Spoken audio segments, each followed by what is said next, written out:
Are we ready to start, Eva? Eva, are we ready to start?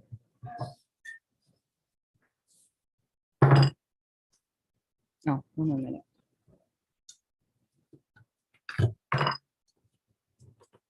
We're good to go.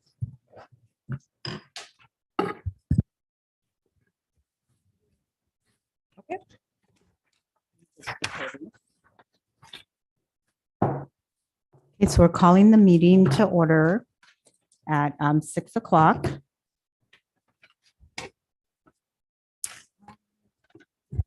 So Commissioner Henderson, do you want to lead us in the Pledge of Allegiance?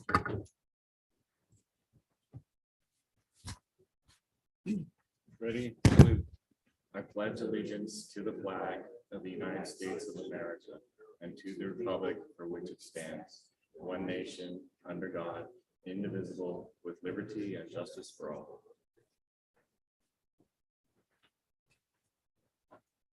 Okay, thank you, Commissioner Henderson. So let's go ahead and do roll call. David Huboy, Present. Ken Henderson, Present. Roxanne Stevens, Present. Luke Corona, Present.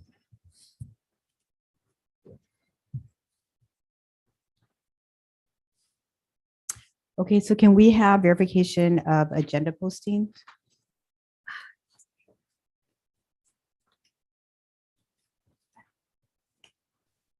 The agenda for the June 23rd, 2022 Planning Commission meeting was posted on Friday, June 17th, 2022 at 4:40 PM. Thank you. And can we go ahead and do an approval of the minutes? Do we need to have any discussion, changes? Or can we just go forward with approval of the minutes? I'll make the motion, Madam Chair. Thank you. Somebody want a second? I'll second. Okay, so all in favor for approval of the minutes for February 24th, 2022 meeting, say aye. Aye. Aye. Okay, thanks, everyone. So we ready for public input?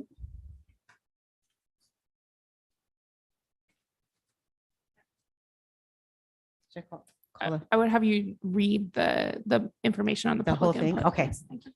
Okay, so this is time for everyone in the audience to speak on an item not on the agenda and within subject matter, just jurisdiction of the Planning Commission. Speaker cards are available in the lobby and are to be completed and given to the Secretary, the Development Services Director, before speaking. When the Secretary calls your name and address for the record and speak to the Commissioner, if you are joining us by Zoom, please click at the bottom of your screen to raise your hand.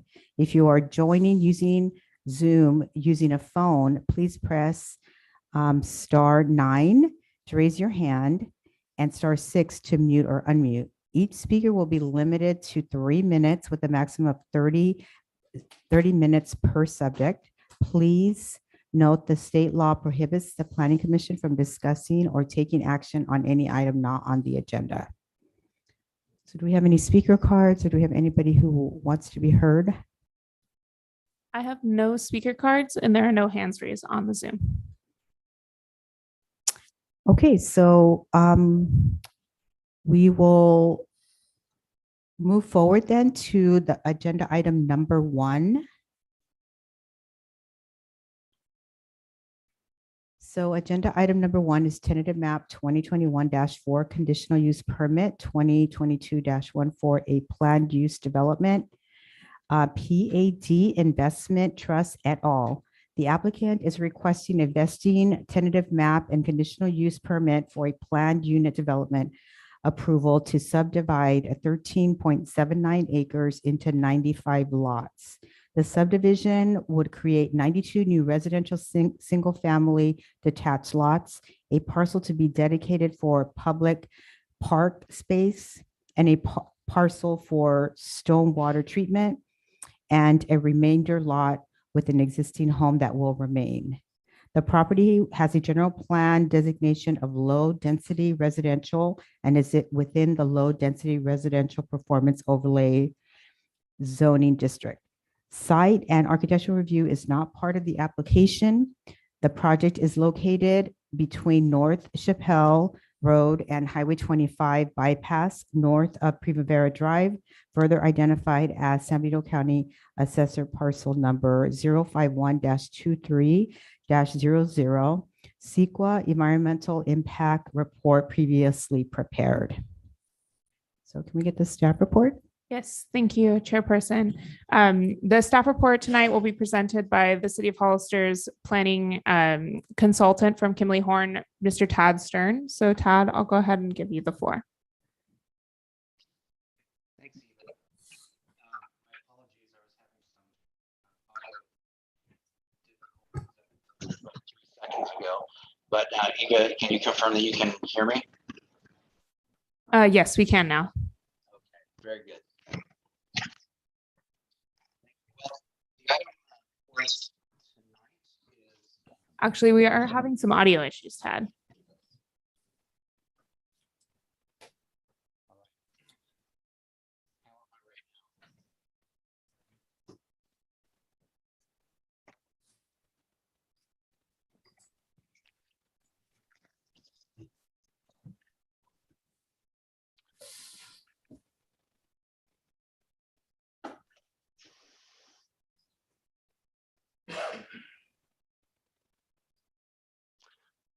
I'm going to try to log off and log back on. That's significantly better.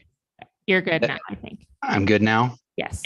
Okay, my apologies. I've done about 20 of these in the last few months, and this is the first one I've had this kind of audio. So, okay, starting over. I know you have a lot on your agenda tonight, so let's just get right into this first item. This item's the Everglen Major Subdivision, APN 5123005. The applicant is Pad Investment Trust, and the location of this project, major subdivision, it's in between North Chapel Road and Highway 25. And the applicant's requesting a major subdivision, a tentative map, and a conditional use permit. The basics of this are that they're applying for a subdivision to create 92 single-family lots, a park dedication lot, stormwater treatment lot, and a remainder lot with an existing house. So it's 95 lots total on 13.79 acres.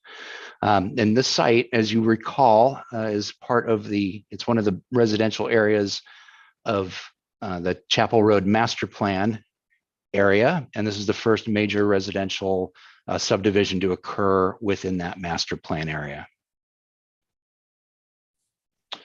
Here's a diagram of the general site location in between North Chapel Road and Highway 25. Next slide.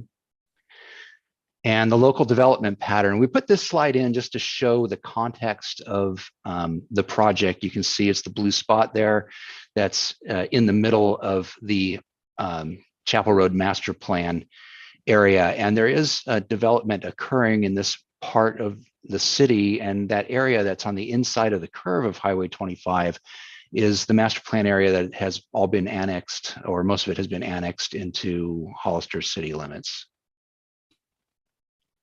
Next slide. And again, for context, this is the Chapel Road Master Plan. This was a plan that was adopted by the city council. It sets just the basic framework for future development in this area. It was not a detailed plan. It did not have specific development standards or policies associated with it, but it did set out the basic framework that the city envisioned for this area of the city as it develops over time. So projects that come in need to reference this plan for consistency. Here's the site plan for the proposed subdivision. This is, I know it's kind of hard to see at this scale and this kind of diagram, but this gives you the general lot layout, shows you where the internal roadways are. The park parcel is at the far right-hand side. In the lower left corner is the existing home, which is going to be the remainder parcel, and the stormwater treatment is just above that. Next slide, please. And the street and utility plan just provides more engineering detail on those particular items and the site layout. Okay, so in terms of the general plan, this project is designated low density residential and is zoned low density residential with the performance overlay, and site and architectural review is not part of this application. The project is consistent with the low density residential designation and the low density performance overlay zoning. Because it is in the performance overlay area, a conditional use permit, CUP, for a planned unit development is required. And when you do that, it does allow for some flexibility in the normal development standards. And so the applicant has come in with some alternative standards with some slight modifications to setbacks and lot size and roadway widths, and the roadways are going to be private roads. Like I said before, the subdivision is the first major residential subdivision in the Chapel Road master plan area. And the site has gone through annexation previously and been pre-zoned for low density residential. Lot sizes are 3,900 to 5,549 square feet. So they're a little bit smaller than standard lot sizes for low density residential. And this particular subdivision is also proposing a series of ADUs as part of the development, and with a minimum of 18. And if you recall, your own ordinance allows ADUs on these residential lots. Park dedication lot is good size. It's 1.34 acres. Next slide, please. And because of the project location, the subdivision required a bit of coordination on the engineering side and with the infrastructure planning and roadway improvements.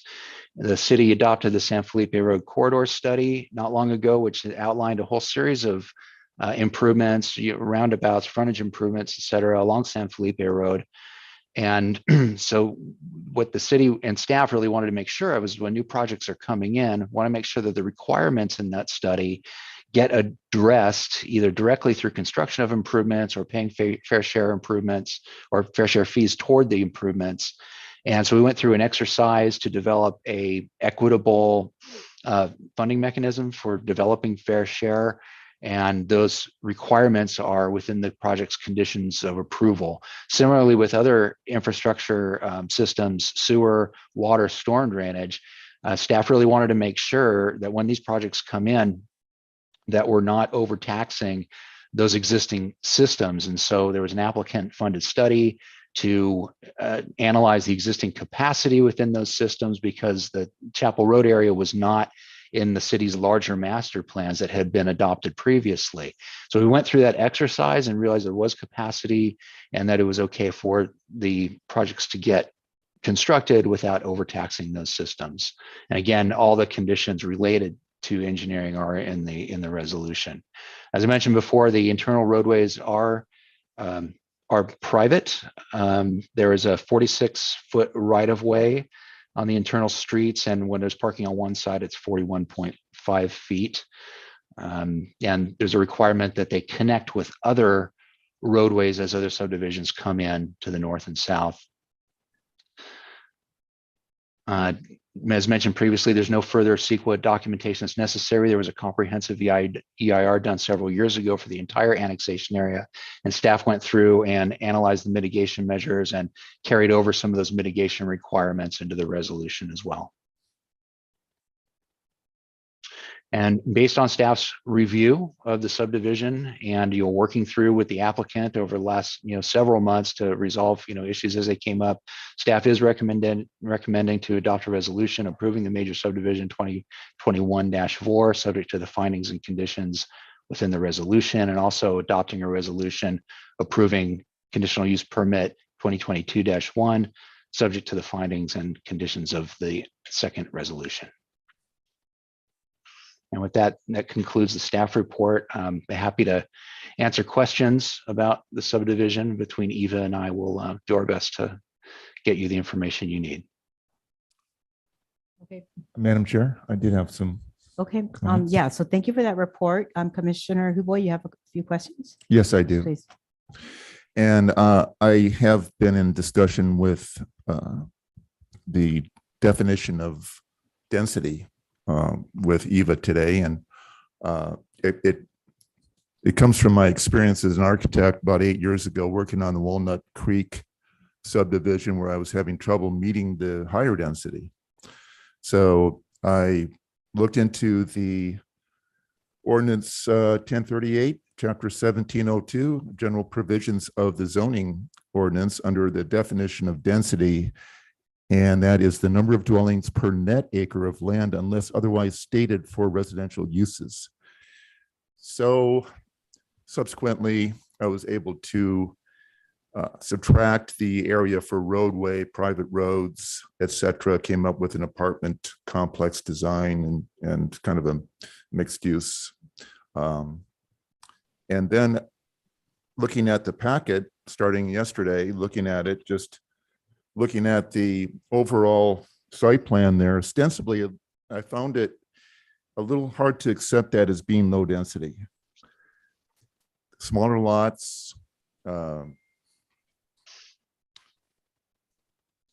all kind of, you know, in together there. I mean, it's a nice mixture of with the open space and public park. But what it boils down to, if you take, and thanks to Eva, she gave me the breakdown of, well, before I go into that, the net acre, what the real estate definition of a net acre is an acre which may be used for building or of structures. For example, a builder buys 10 acres of raw land on which to build houses. 3 acres are used for streets, sidewalks, and other off-site improvements. The remaining 7 acres are the net acres of the 10-acre site. Now, unfortunately, the only definition we have of density is under definitions. It doesn't, in the zoning ordinance, it doesn't really carry that out specifically to define in detail what net acre is. However, working 8 years ago with Abraham, I subtracted the streets and got it to work. Looking at this, knowing now that I'm cognizant of what net acreage is, and density is based on net acreage. If you take the 13.79 acres of the total site area, and with help from Eva, it's like 3.32 acres of roadways. You're left with a net acreage of 10.47 times 8, which brings 84 units. And the proposal is for 93 units. So by the strict definition, and this is just kind of an executive summary of it, without really looking into it in detail of the takeoffs of the streets and the sidewalks, etc. But generally speaking, going with the definition of net acre, the allowable density would be in 84 units. So it's 93, it's like 9 unit difference there. The general plan I know that we're working on encourages high density. And I also know it's initially difficult to predict net allowable density due to a variety of project types that are available.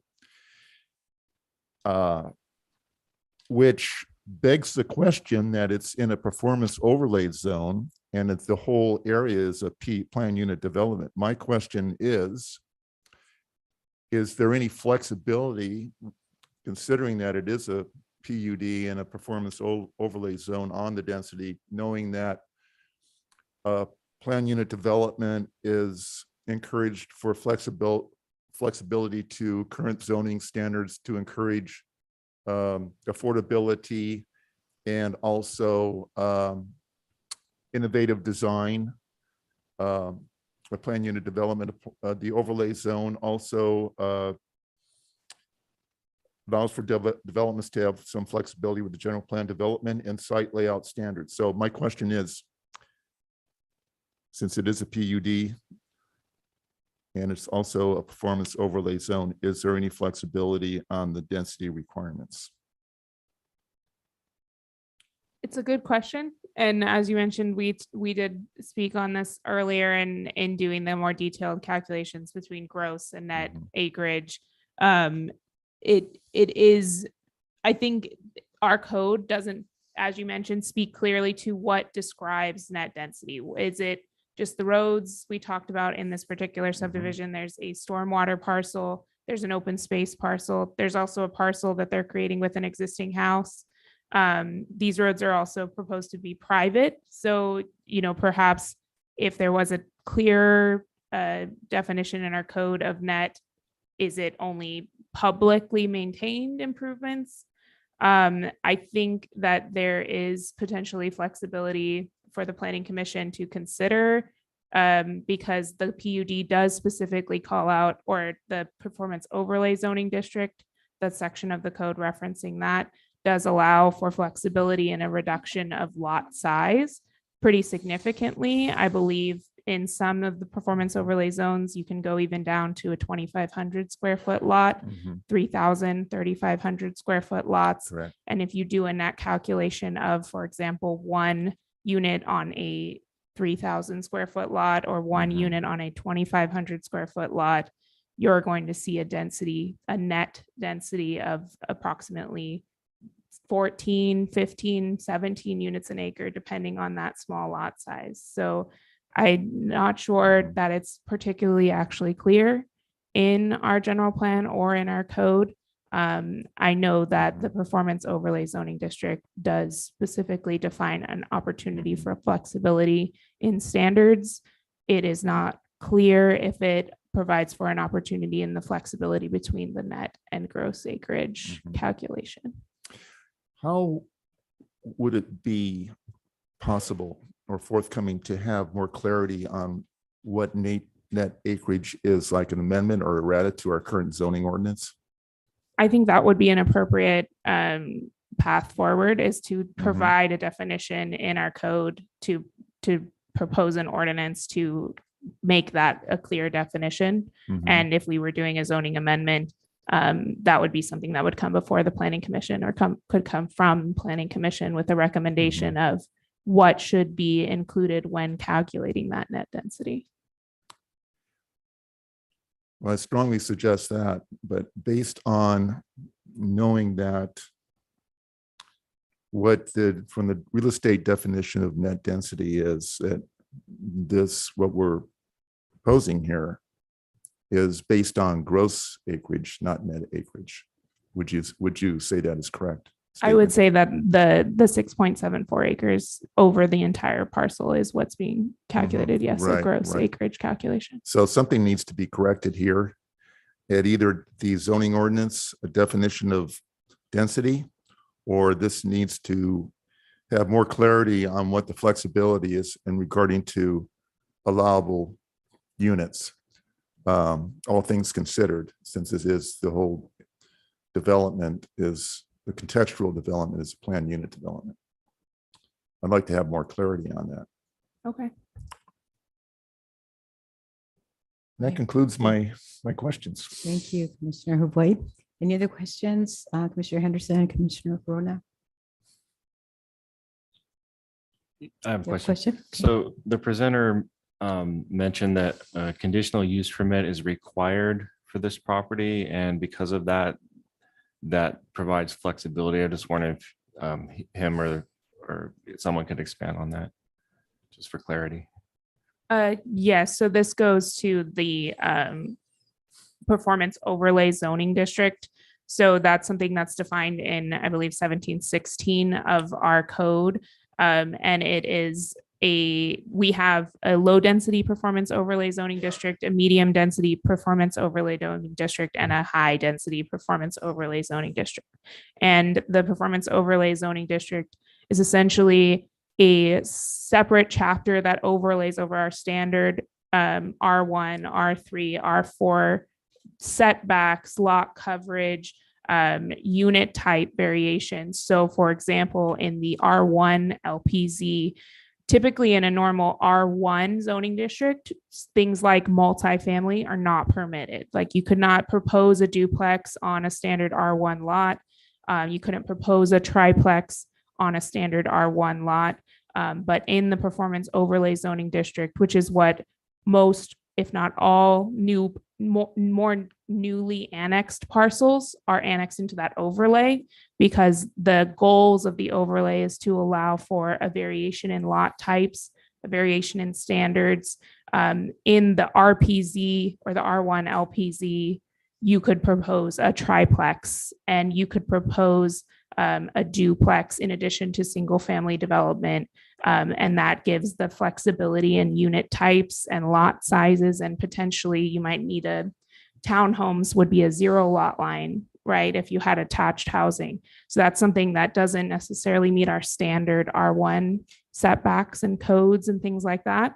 But the LPZ allows for an applicant to apply for this conditional use permit for a planned development, as this applicant has, to get those different standards to allow them to build a different product type in the goals of varying our housing in the city, as well as providing for more affordable types of units by not just doing your standard 6,000 square foot single family detached lots.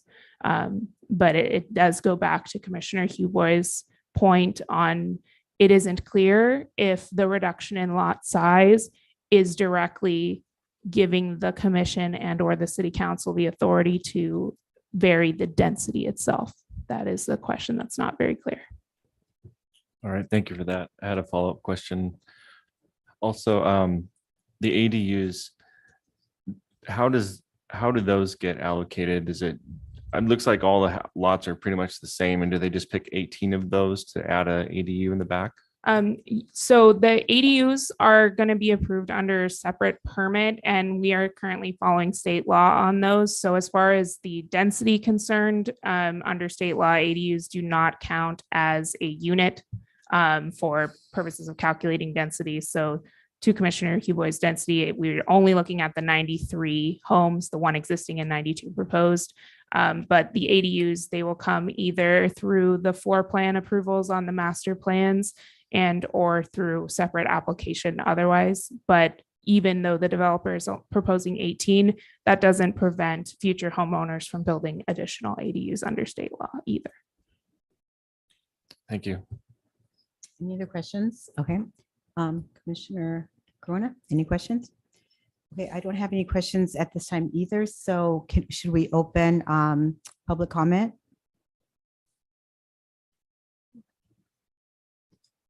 So it's open at 6:27. Okay, well, it looks like we do have a speaker online, Victor Gomez.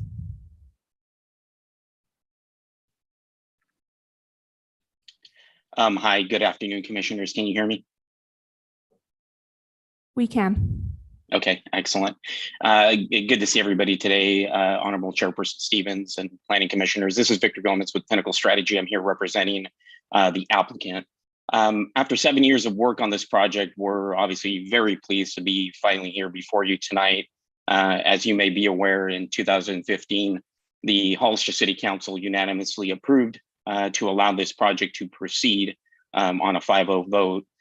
Since then, the project applicant and other neighboring property owners have, along with the city, developed and approved a master plan for the Chapel Road area, including infrastructure improvements and parkland dedication. Along with the development of this much needed housing in our community, we will have dedicated funding for the expansion of Highway 25. We'll be dedicating funds for Hollister School District and the San Benito High School for infrastructure improvements for both of those school districts and hopefully an additional high school. Additionally, as mentioned, we will be dedicating funding for improvements to San Felipe Road and helping traffic circulation in North Hollister. With that said, I certainly want to thank city staff, Eva and Kimberly Horn as well for their exceptional work and assistance on this project. And I'll just say this additionally for David Huboy's, excuse me, David Huboy's point, I certainly want to commend the General Plan Advisory Committee because they have been pursuing higher densities. And even though this is a low density with a higher unit count, I think that's exactly the vision of the city moving forward, pushing higher densities and, you know, in an attempt to preserve as much open space as we can. This is exactly, I think, what the General Plan Advisory Committee and then eventually the City Council will be looking at. So anyway, with that said, we hope that we could count on your support tonight, and I'll stay online here in case I can answer any additional questions you may have. Thank you very much. Does anybody have a question for Mr. Gomez?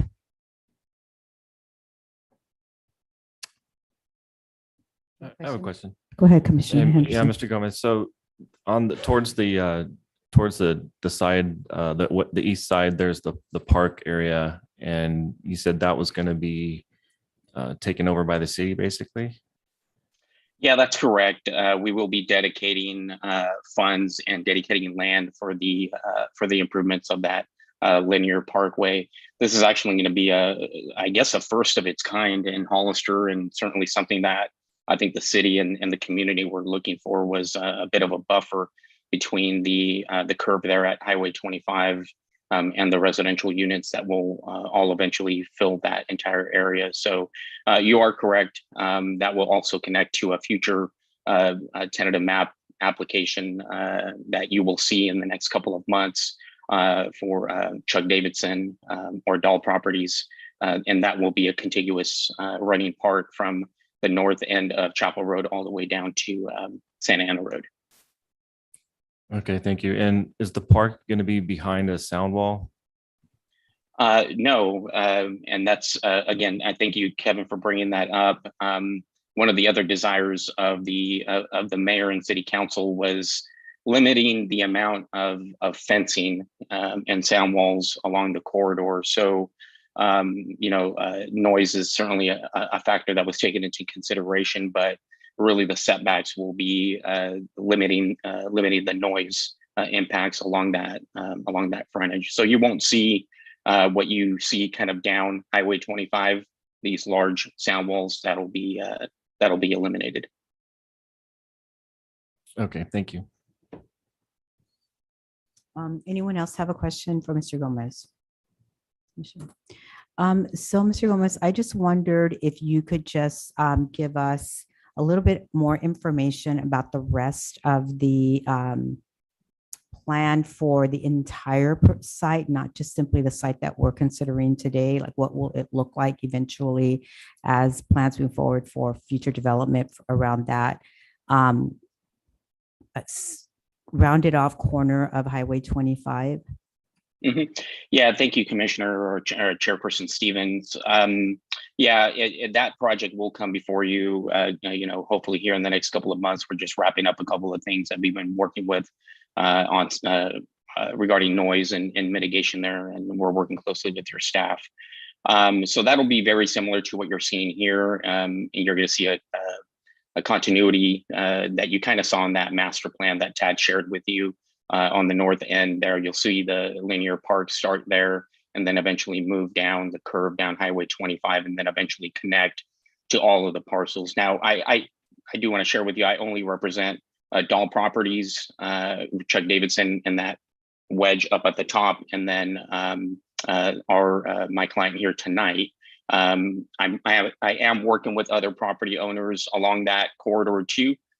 For future development. And if you look at the master plan, that'll give you a really good idea of what it will look like. Now, with that said, there are some changes to the San Felipe Highway 25 component. I know that the General Plan Advisory Committee is looking at potentially high density zoning in that sort of southeast corner of San Felipe and Highway 25 for greater density. And then I think some commercial component there as well. So there are a bit of changes there. But all of it will look very consistent to what you're seeing here tonight. Okay, thank you, Mr. Gomez. Any other questions for the speaker? Any other speakers? It looks like Augie Dent in the audience, who's the applicant, would like to speak as well. Okay, thank you. Just a reminder, you have 3 minutes. Sure, I should be less than that. Thank you. I wanted to, first of all, thank you for hearing us tonight, and thanks to the staff for the great work that they have done to bring it this far. And I wanted to respond to some of Commissioner Huboy's questions in hopes that we'll be able to proceed tonight. As Victor pointed out and others, we've been working on this for 6 or 7 years, and it's been a lot of good work. And I think what we've got is largely due to the cooperation between staff and even public input that we've received over the years with respect to the master plan. that I think, as has been pointed out, we cooperated and prepared, and our project is absolutely in conformance with that master plan. And furthermore, we got a lot of input over time that what the city didn't want to see out here was a bunch of standard 6,000-foot lots that typically we would have seen in a low density setting. So it was in response to that we have the layout that we have here now. It was our understanding that the city's interest was to, rather than having the larger standard lots, to kind of build in some affordability, and we've attempted to accommodate that. And I'll go on to say that I think that it's my understanding that in the calculation of the density, that it is true that public streets are subtracted from the acreage, but since these are private streets, that they are not, they're not meant to be subtracted from the acreage upon which the density is calculated. So I think it not only does it thematically and intentionally conform with what we understood that the city wanted, but I think even, mathematically, the arithmetic works when you take into account that these are private streets and therefore should not be subtracted from the area that the density is calculated over. So I don't, if there are any questions, I'd be glad to try and answer them. I don't. Okay, thank you. Yeah. Any other speakers? I have no other speakers. Okay, so I'm going to close the public comment section at 6:36. And okay, so let me just check in. Anybody have any comments, questions? Any further clarifications, discussions? Just Commissioner Boy? generally speaking, private streets or public streets, when you are reaching for a lower density, then you can use your private streets. Certainly is a major factor in the calculation of this density. I certainly was allowed to subtract private streets for net acreage when I worked on project 8 years ago. And I may have probably used, I don't know if I've used that subsequently, but that's just a comment. I think that the reason there is net acreage when you do subtract streets, it's the less streets, the more area of buildable land, and then the higher, more units that you can build on a site. So it does make sense that there's a ratio of private streets, and usually it's private streets and subdivisions, not public streets. Private streets being subtracted from the overall lot area equates to net acreage, in my view. And now that this has been brought out, now that I know about it, that's why I want to discuss it, because we need clarification on this. Okay. So is that something that we can do tonight, though? Are we able to do that? Or is it something that we need like more information on so that we can have like a more informed discussion? And I also want to say that I know there's a lot of work that went into this, and I always I look at these projects a lot from the terms of the applicant, because I know they go through a lot of expense, a lot of time, hire engineers, work with staff, try to come up with a project that works for the community. When we looked at the Chapel Road PUD development as a whole, it has a lot of good features. This particular site that we're looking at tonight with a linear park and the smaller lot sizes, I am an advocate for flexibility on lot sizes. They equate to affordability by design. So I do want to appreciate the work that's been brought forth to us tonight in this Chapel Everglen vested tentative map. I appreciate it, but I also have to, bring this out because I I am fairly familiar with the zoning ordinance, having, worked on several projects as an architect. So I thought it behooves me to bring this out into an open discussion. Thank you, Madam Chair. Thank you. Okay, so I just want to hear from the rest of the commissioners. Do we think that we need more information so we get more clarification? Is this a concern for any of the other commissioners, or should we move forward with a vote, some more questions, more discussion on another issue related to this project? So I want to hear from the other two commissioners. Commissioner Henderson?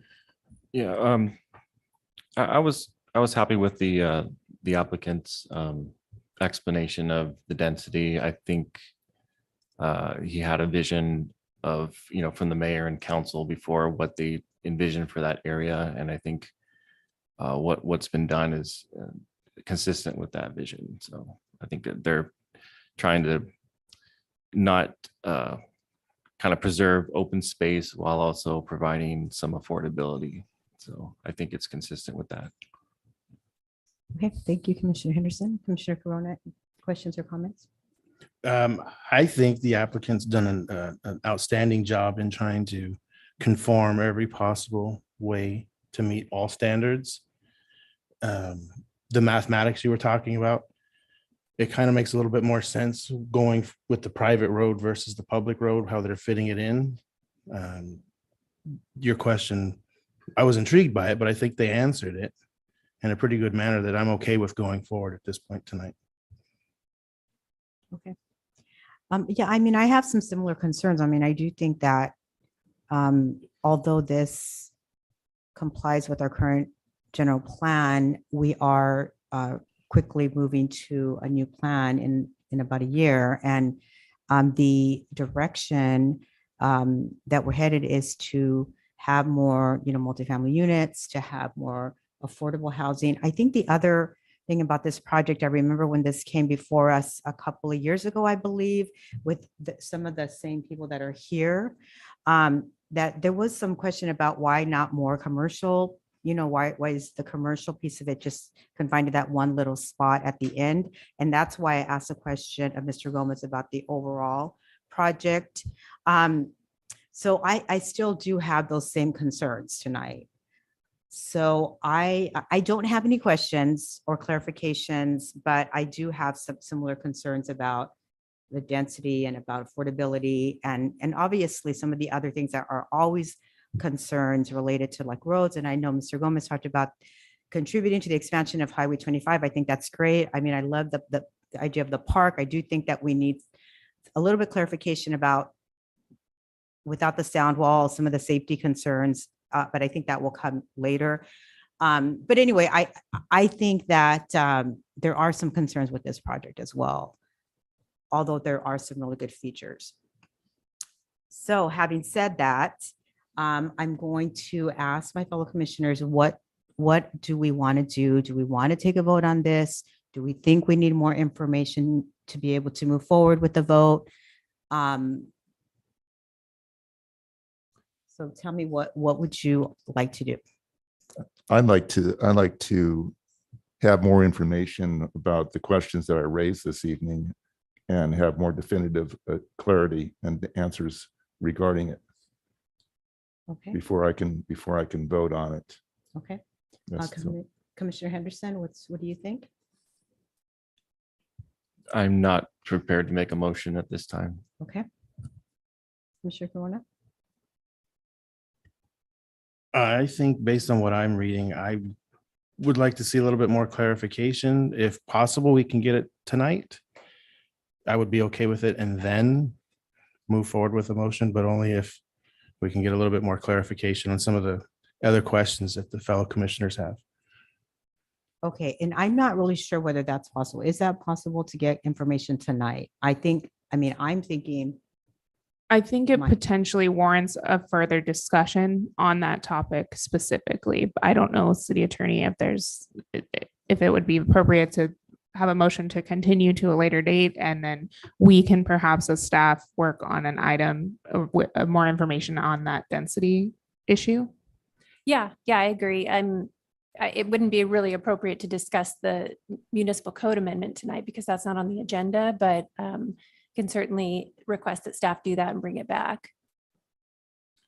I personally, I cannot support a project knowing that that it does not conform to the zoning ordinance.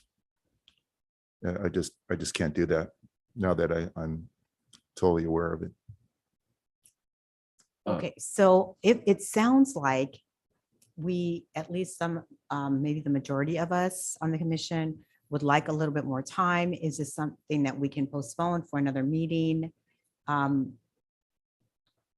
And if know from so, for how do the, we move forward doing that? I'm sorry Go ahead.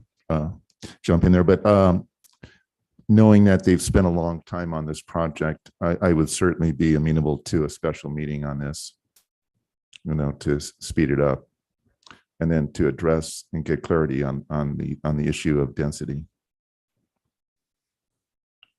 I just wanted to clarify my statement that I wasn't prepared to make a motion at that instant, but I'm open to hearing any motions or possibly making one, but I'm not sure which way you're leaning as far as would you entertain a motion to approve at this point? So I'm okay with moving forward with what the majority of us want to do. What I'm hearing, however, is that we need a little more information for at least two of us to be able to support this project.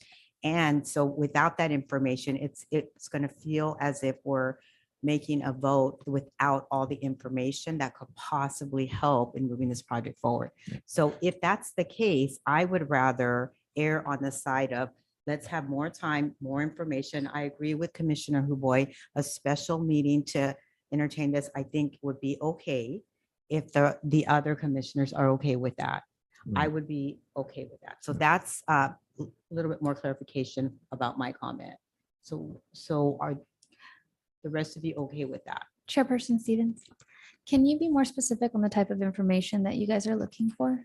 So if there is a possibility of having higher density units on this property, on this, in this zoning area, what would that look like and what would the calculation be? So I think there's some question about how do you, and I'm going to ask Commissioner Huboy to make sure that what I'm saying kind of reflects what he was asking earlier. But I think there's question about the calculation to low density. And then there was some specifics about the road, the private road, public road, et cetera. So I think we want a little bit more clarification that. And also I think for me, this is my own opinion, maybe your concern is a little bit different. It's about what are the opportunities that we might be missing if we don't know for sure what is possible in this project.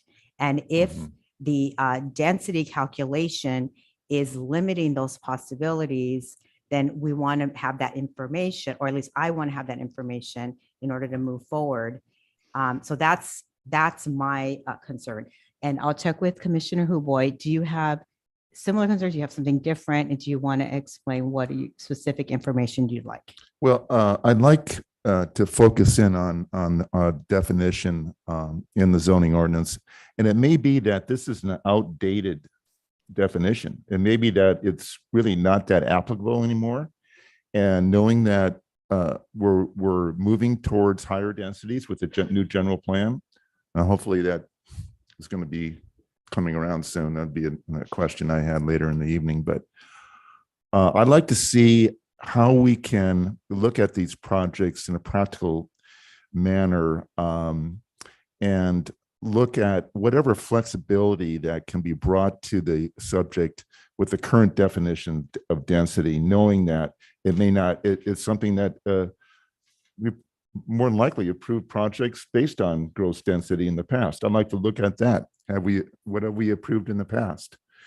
But the issue is that based on what it is currently on the books, that's what I see as our jobs are to look at zoning ordinance, look at general plan, look at conformity to general plan and the zoning ordinance.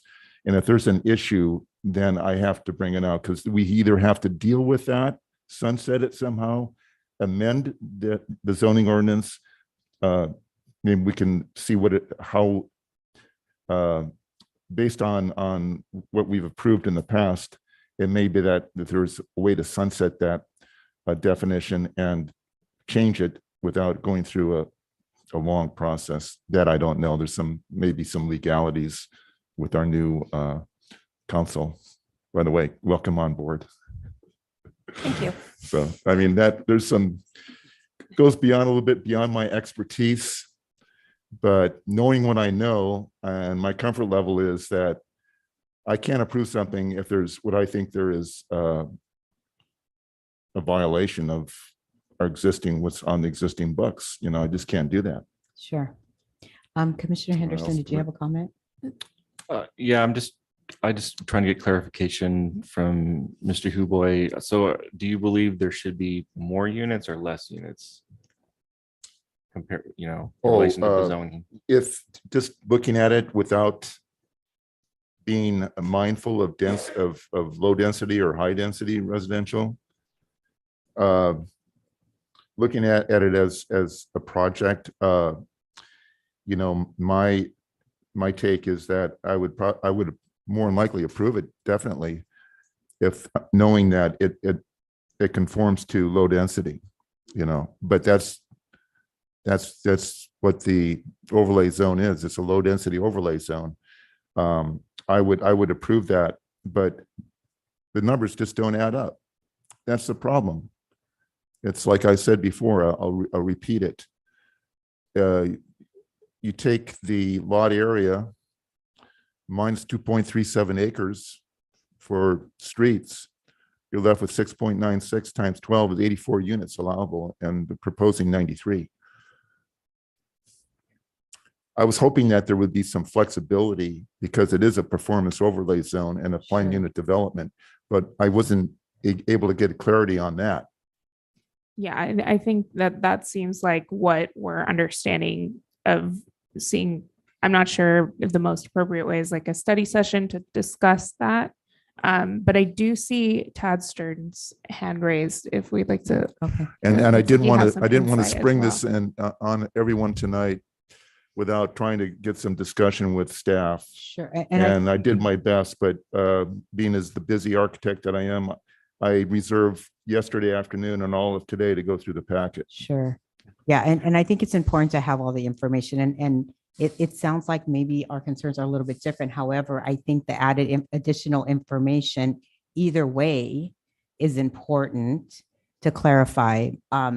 So anyway, so that's just my comment. Commissioner Henderson, did you want to make another comment or question? Okay, Yeah, sure. I'm just trying to understand the numbers here. So I'm just reading the staff report directly under where it says general plan consistency. It says the housing density for the low density R1 zoning district is 1 to 8 dwelling units per acre with an overall density of 6.74 DU per acre. The development would meet both the standard R1 and the residential overlay district. So my question to Commissioner Huboy is, the staff calculation is 6.74 DU. So what is your calculation in DU? Well, because the gross allowable density is 13.7 times 8, which equates to, I believe, 110.32. So what they're proposing is 93. So I think 93 based this, Yeah. and I don't have my I'm calculator. well, so but- I'm I'm wondering, trying to get your calculation of the DU because staff says it's 6.74, but I haven't heard what your calculation of DU is.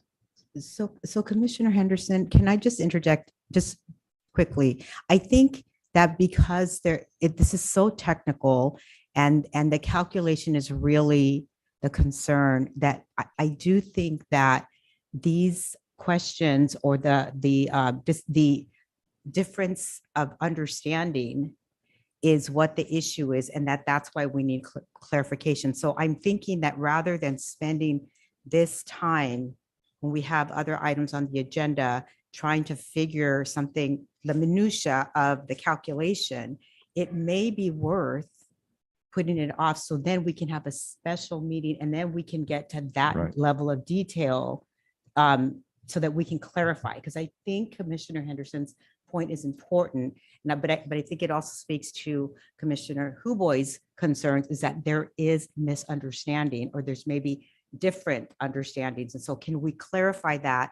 Or can we at least as a body come to some general understanding about what we're talking about before we move forward on this, rather than spending this time when we have other items that the public here, spending maybe a special session where we just focus on that level of detail. And maybe we can have some of that information presented to us prior to that meeting.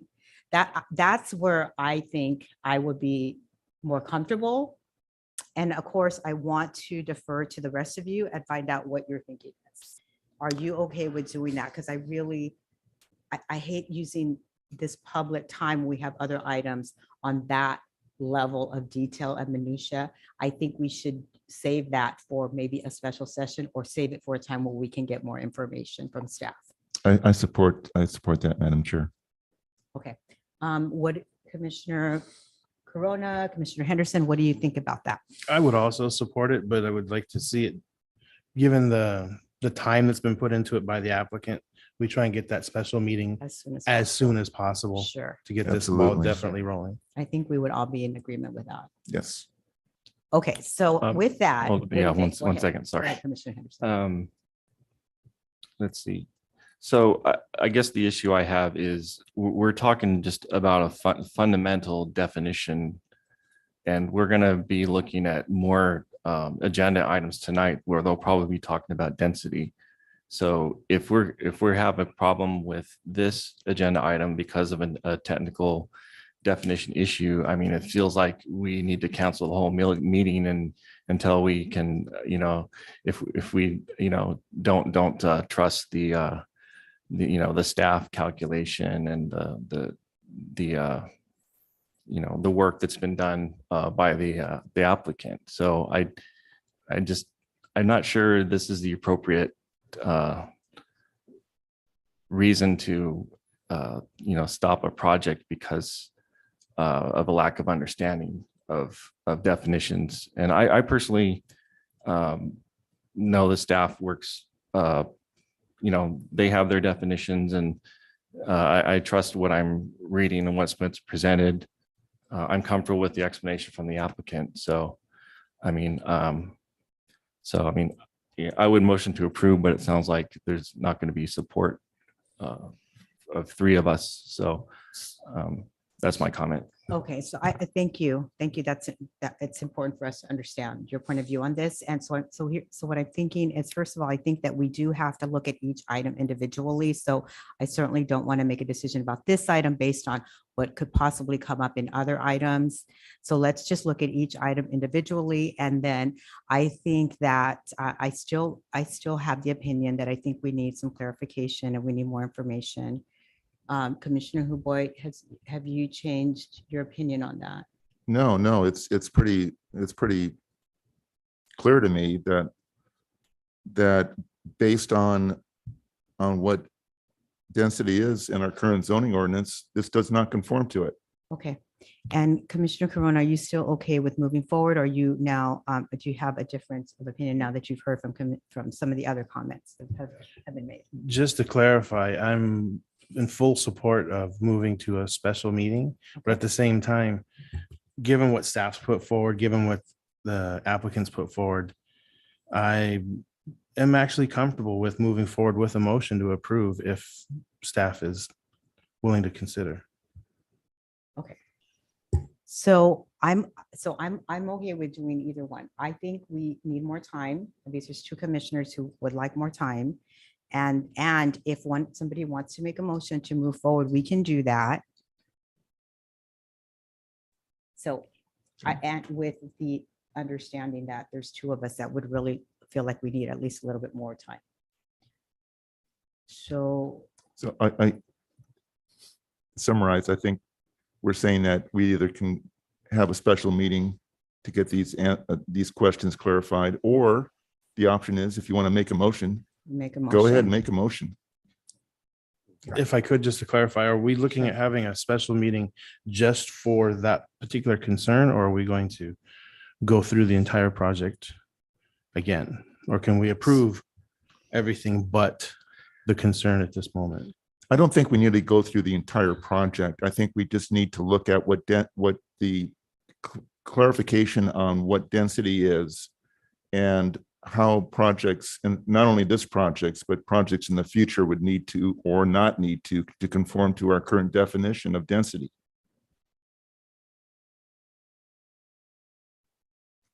Okay. I mean, we know, certainly we don't have to go through the project again. We're just talking about the question I raised about conformity to the definition of density. So I think we just have to make a decision. So let's either we have somebody make a motion, or we make a decision to move forward with us allowing more time so that we get more information and schedule a special meeting to hear this item. Madam Chair, if I could, I'd like to make a motion. Sure. I'd like to make a motion that we adopt the resolution approving tentative map number 2021-4, subject to the findings and conditions contained in the draft resolution. Also, that we adopt the resolution approving conditional use permit 2022-1 for planned unit development, subject to the findings and conditions contained in the draft resolution.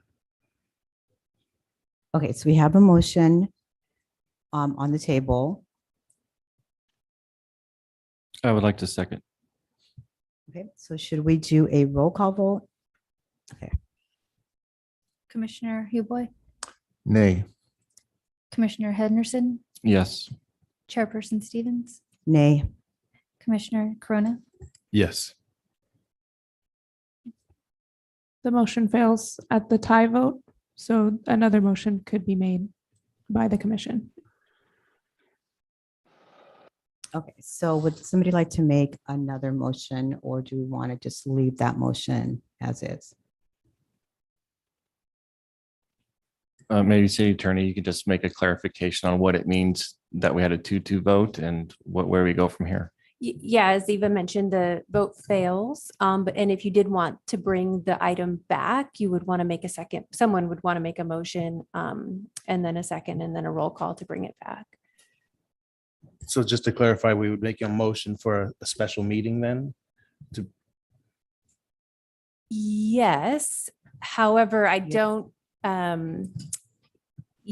can't say when that special meeting would occur. Like we wouldn't be able to do that at the moment. And I think that we have to put the item back on because it's failed. So we'd have to put it back on in order to be able to have a special meeting because the item has already been decided. Is that right? Yes, yes or no? Well, you can make a motion to bring the item back with certain clarifications, and it would be really helpful to staff to know what those clarifications are. Okay. If that makes sense. Sure. Okay. Does that make sense to the others? I'll Okay, make a Okay. motion, Madam Chair. please.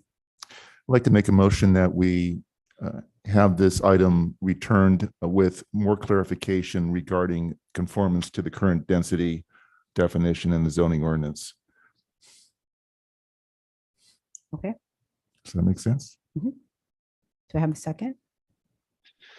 And that includes more information regarding what net density really is and regarding to some of the components of the site, such as the private streets.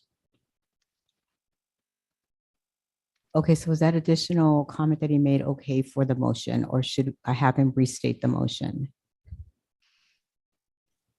I have that Commissioner Huboy is making a motion to return the item to a future agenda with more information on the density calculation and specifically on what it means to calculate net density And in relation to the current definition of in density. relation to the current definition of density. I have stated that for the record, and I will get it into the minutes as I just stated it, Okay. if that is your motion. Okay. Rules are rules, regardless if we use them or not. If they're on the books, we have to make sure that what we approve conforms to the current, Sure. current regulations. Yeah, I think we just need to get a second and then move forward with this vote. So And let's sorry just to get be a a sticker second. on that, but that's the fine. way I roll. Okay, I'll go ahead and second the motion. So can we have a vote on that? Roll Can we roll have- call. Can we discuss the motion? Sure. Okay, I just wanted, I think I'm okay with the motion. But I think, Mr. Hubal, you should be prepared to come back with your calculation of the DU. Because you objected to the staff calculation. I did the calculation based on what working with Eva, and I came up with a calculation of allowable low density as 84 units. Okay, but that's So- not, but the calculation that staff provided us is 6.74 DU. I haven't heard what your number DU is. You're giving a different unit. I don't understand the unit that you're. I took the You're giving- overall site area minus the area of private streets, came with a net acreage of 6.96 times 12 comes up to 84. So So commissioners, I'm 84, so gonna, your number is 80, so the staff's number is Commissioner Henderson. 6.74 DU. And your number is 84 DU, No, is that I'm correct? totally 84 is the total allowable. What is your dwelling DU? units. What is your What do you, DU? what is? so your Commissioner definition of Henderson DU? and Commissioner Hubway, can I please get your attention? So I'm going to ask that we table this discussion. Commissioner Henderson, I'm going to just ask that we each individually hold ourselves responsible for whatever questions, concerns, information we want to bring forward. So if you have that question, then I say bring that forward. Commissioner Hubway, please come forward with whatever questions, concerns, information that you have when we have our special meeting. If in fact it does occur, I think we have to be accountable to ourselves. So let's just move forward with that. And then I'm going to ask again, if there's any questions or discussion, and then move forward with the roll call vote.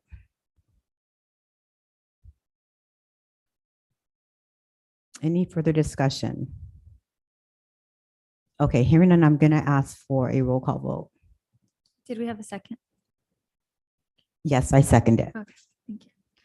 Commissioner Huboi, Yes. Commissioner Henderson, Yes. Chairperson Stevens, Yes. Commissioner Corona. Yes. Motion carries 4-0. We will Okay. return with the item. Okay, thank you. Okay, so we're going to move on. I'm to- sorry to interrupt. We had one of the applicants request that the commission consider moving their item up to next, which is item number 5 on the agenda. I believe Oh, the 9.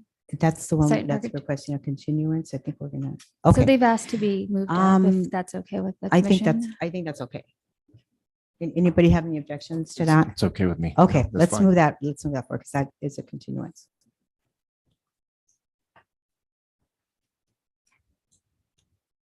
Just give me 1 second to rearrange here.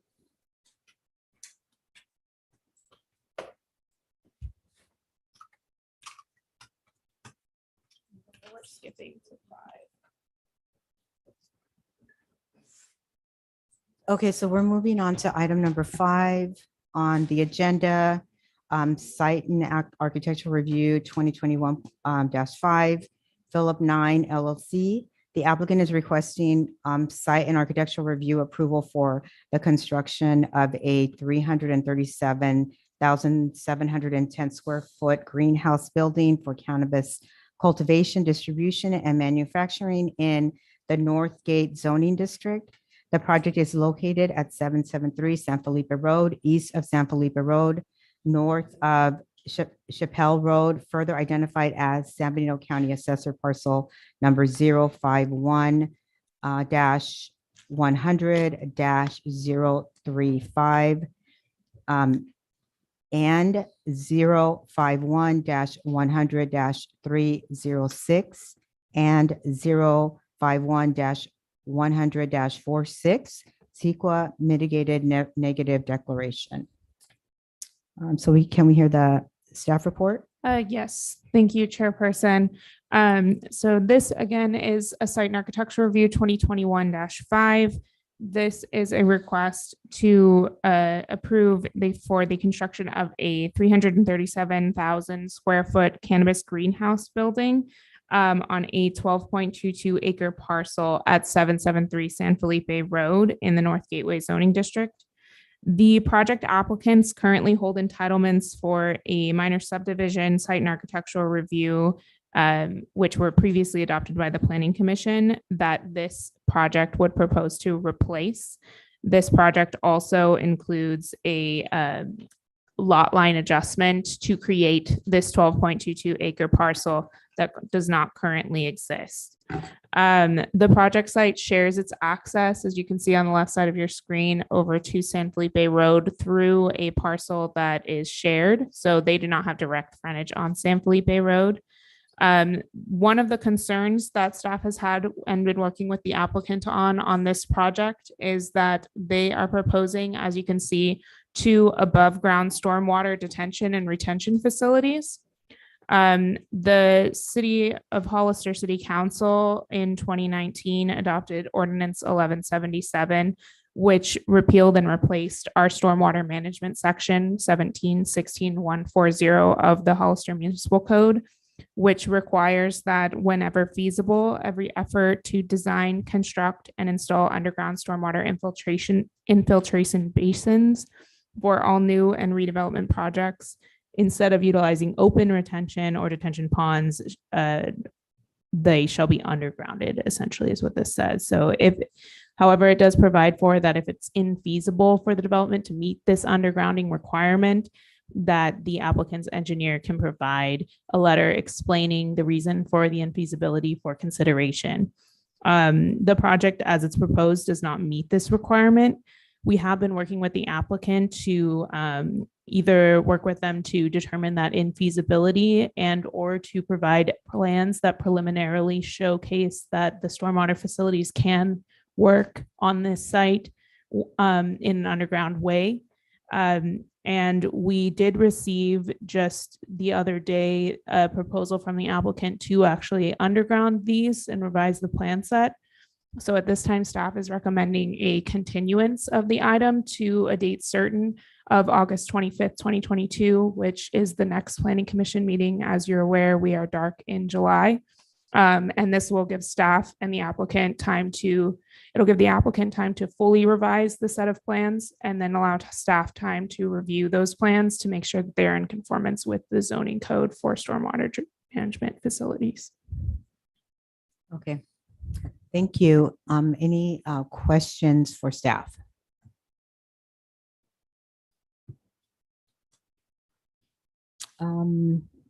So I think we still need to do a public comment, Yes. right? So let's go ahead and start public comment at 7:12.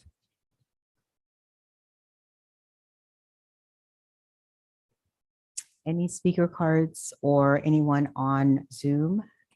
I have no one on Zoom, but I do have a speaker card for Gary Coates. Mr. Coates?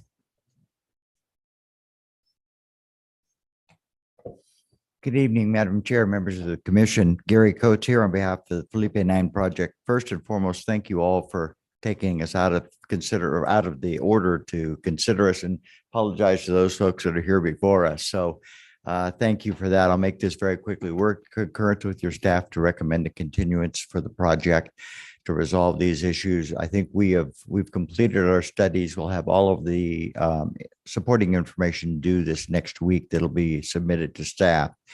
I noticed earlier in your meeting, you were talking about a special meeting. We would love to have the opportunity to be involved in a special meeting versus a 60-day delay, if it is possible. If it's possible, I know July is your month off, so we'll respect that. If you do decide to do it during that month, we'd love to be on that agenda. If not, at the latest, maybe look at the first week in August. The first Thursday would then at least get us 4 weeks ahead of that late date. Luckily, this project's been on at the staff level for quite a bit, and it was just this one item, as Eva has said, and we've concurred to go and design that, and our engineers have already finished that work on our side.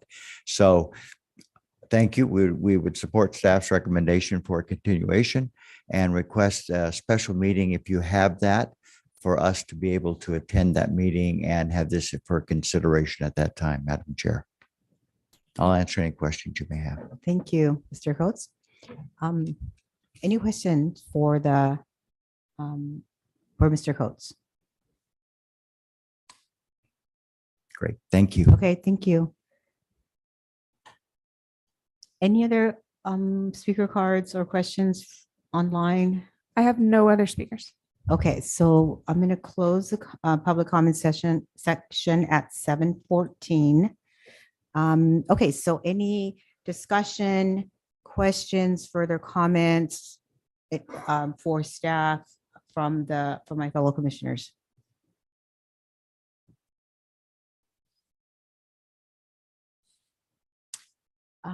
Okay, so can I let me just ask a quick question, just to respond to Mr. Coates' question about the special meeting. Do we have to make a vote about including them in a special meeting, or is that something that staff can later determine based on the amount of time that you'll need to be prepared for us to hear this item? I don't know that you need to vote to put it on the special meeting. I think that staff will be working on potentially a special meeting for the previous item.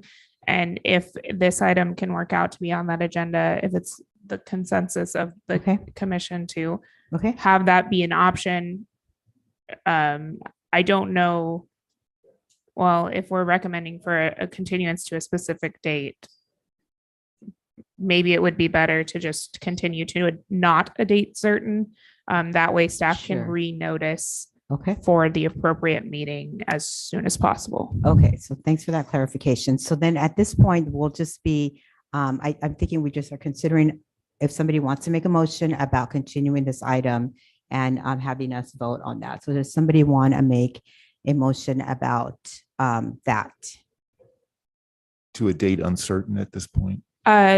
I would suggest a date uncertain. I will note that we will have to republish the item if it is not for a date certain. So that could push their completion to faster, if that makes any sense, because we have to do newspaper notification and it's about 3 weeks in advance of the meeting.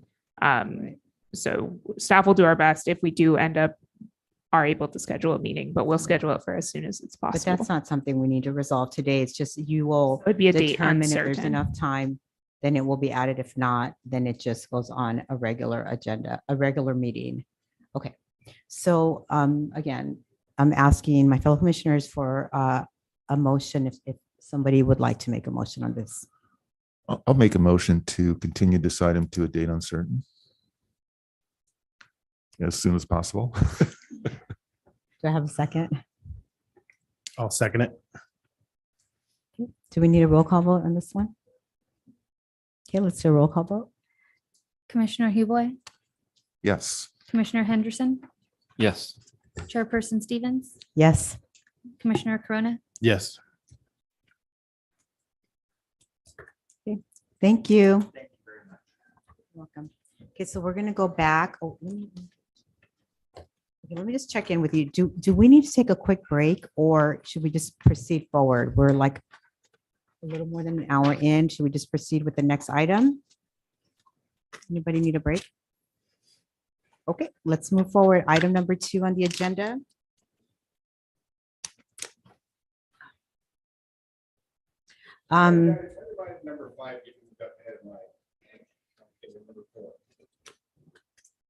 So I'm gonna not respond to that with, if you want to ask for time at the podium, you are welcome to do that. I apologize for that inconvenience. I'm gonna move forward with agenda item number 2. Tentative map 2021-3, conditional use permit 2021-10 for a plant unit development. Stonebridge Homes, Hugh Walker, the applicant, is requesting a vesting tentative map and conditional use permit for a planned unit development approval to subdivide 9.3 acres into 101 lots. The subdivision would create 100 new residential single-family detached lots and a parcel for stormwater treatment. The property has a general plan designation of medium density residential and is within the medium density residential performance overlay zoning district. Site and architectural review is not part of the application. The project is located at 1070 Buena Vista Road, north of Buena Vista Road, west of West Side Boulevard and south of West Side Road, further identified as San Bernardino County Assessor Parcel Number 019-120-005, CEQA mitigated negative declaration previously prepared. Okay, so can we hear its staff report on this item, please? Yes, thank you, Chairperson Stevens. Item number 2 for the Woodle subdivision will also be presented by our consulting planner from Kimley Horn, Mr. Tad Stern. So I'll go ahead and turn this back over to you, Tad. Thank you, Eva. Chair Stevens, Commissioners, Tad Stern once again. This project, and thank you for the summary. This project before you, this is a public hearing on the Woodle major subdivision. Applicant is Stonebridge Homes. Next slide, please. So this, unlike the other project, this project is located, is fronting Buena Vista Road in the Buena Vista area near West Side Boulevard.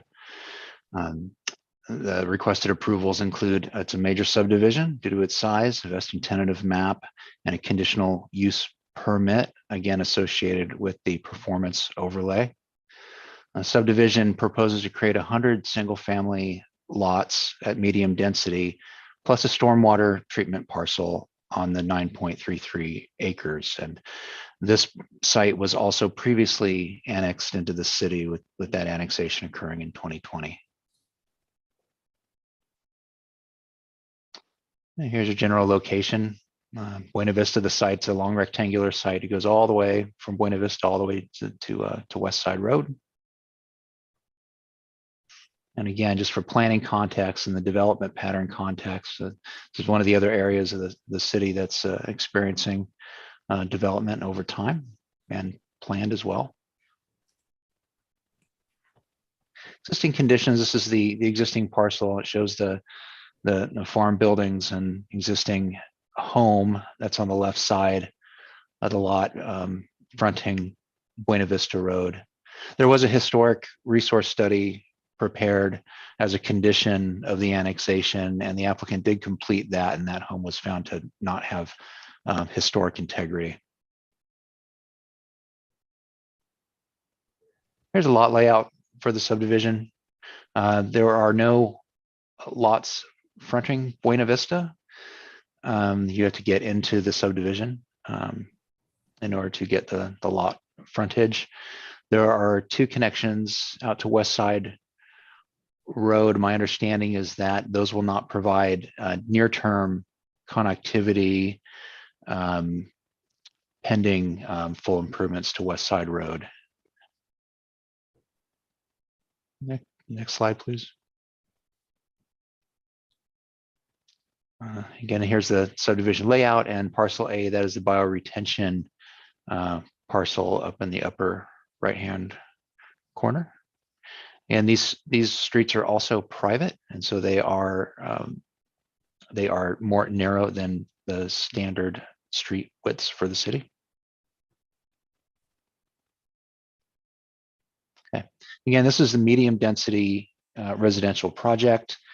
Through staff's review and analysis, we did find that it's consistent with the medium density residential designation in the general plan and the zoning for medium density with the performance overlay. The 11.2 acres DU net density, that net word is probably going to stand out to us now after the last item, right? So the net density in this case was calculated by taking the gross acreage, but subtracting the public road dedications, not private road dedications, but the public road dedications. So maybe we can go back to that a little bit later. But that's consistent. The 11.2 is consistent with the medium density zoning. Again, like the last project, this is a conditional use permit for planned unit development. There are some requests for flexibility in the standards on lot size and setbacks, and again, the road widths. Subdivision is implementing the prior annexation of the property. So this is land that has gone through the process and is understood to be designated, for future residential development. The lot sizes range from 2,600 to 3,430 square feet. And we do have that private stormwater detention basin. That's a fairly large, 15,000 square feet.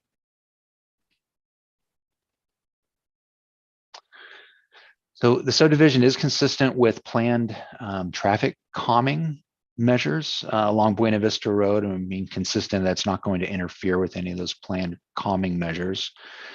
Primary access is from Buena Vista Road. And again, there's no lots fronting Buena Vista.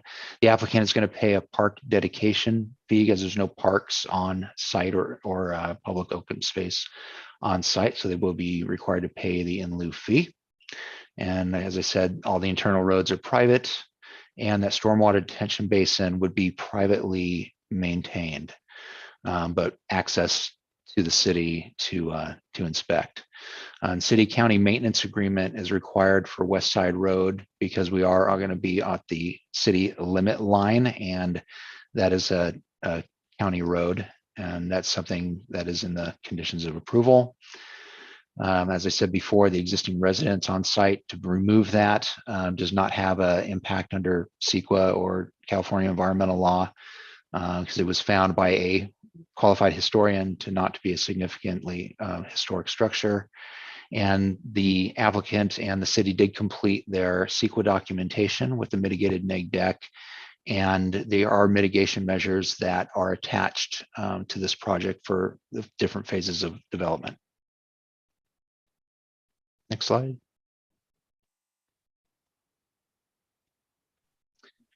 Eva, I didn't know if you wanted to say something about the clarification of the conditions.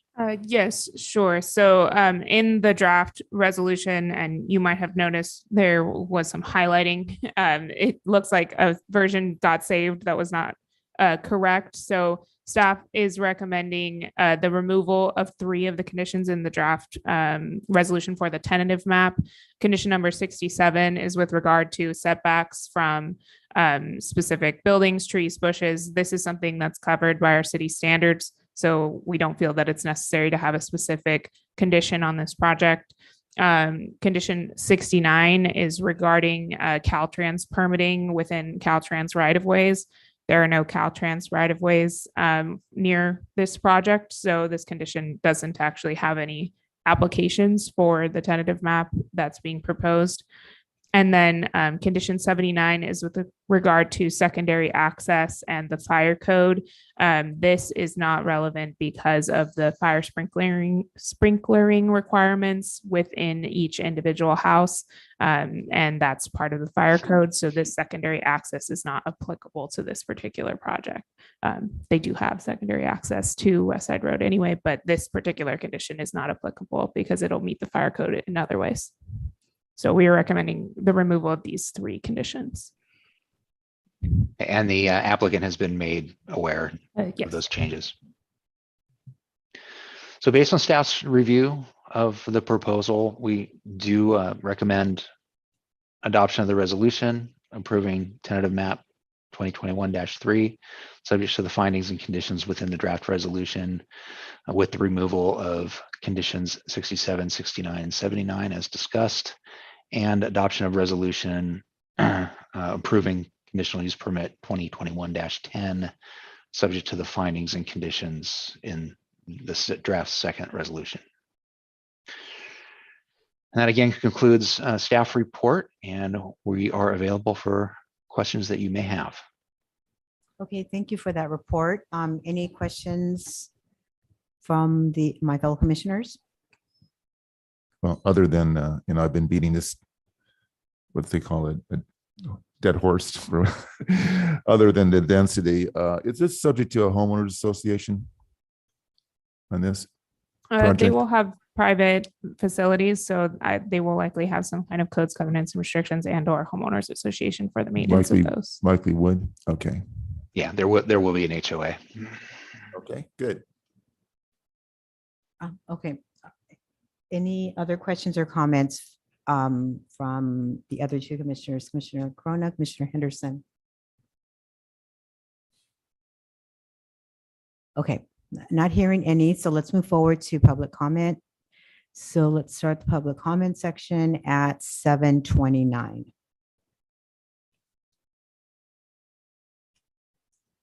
Any speakers?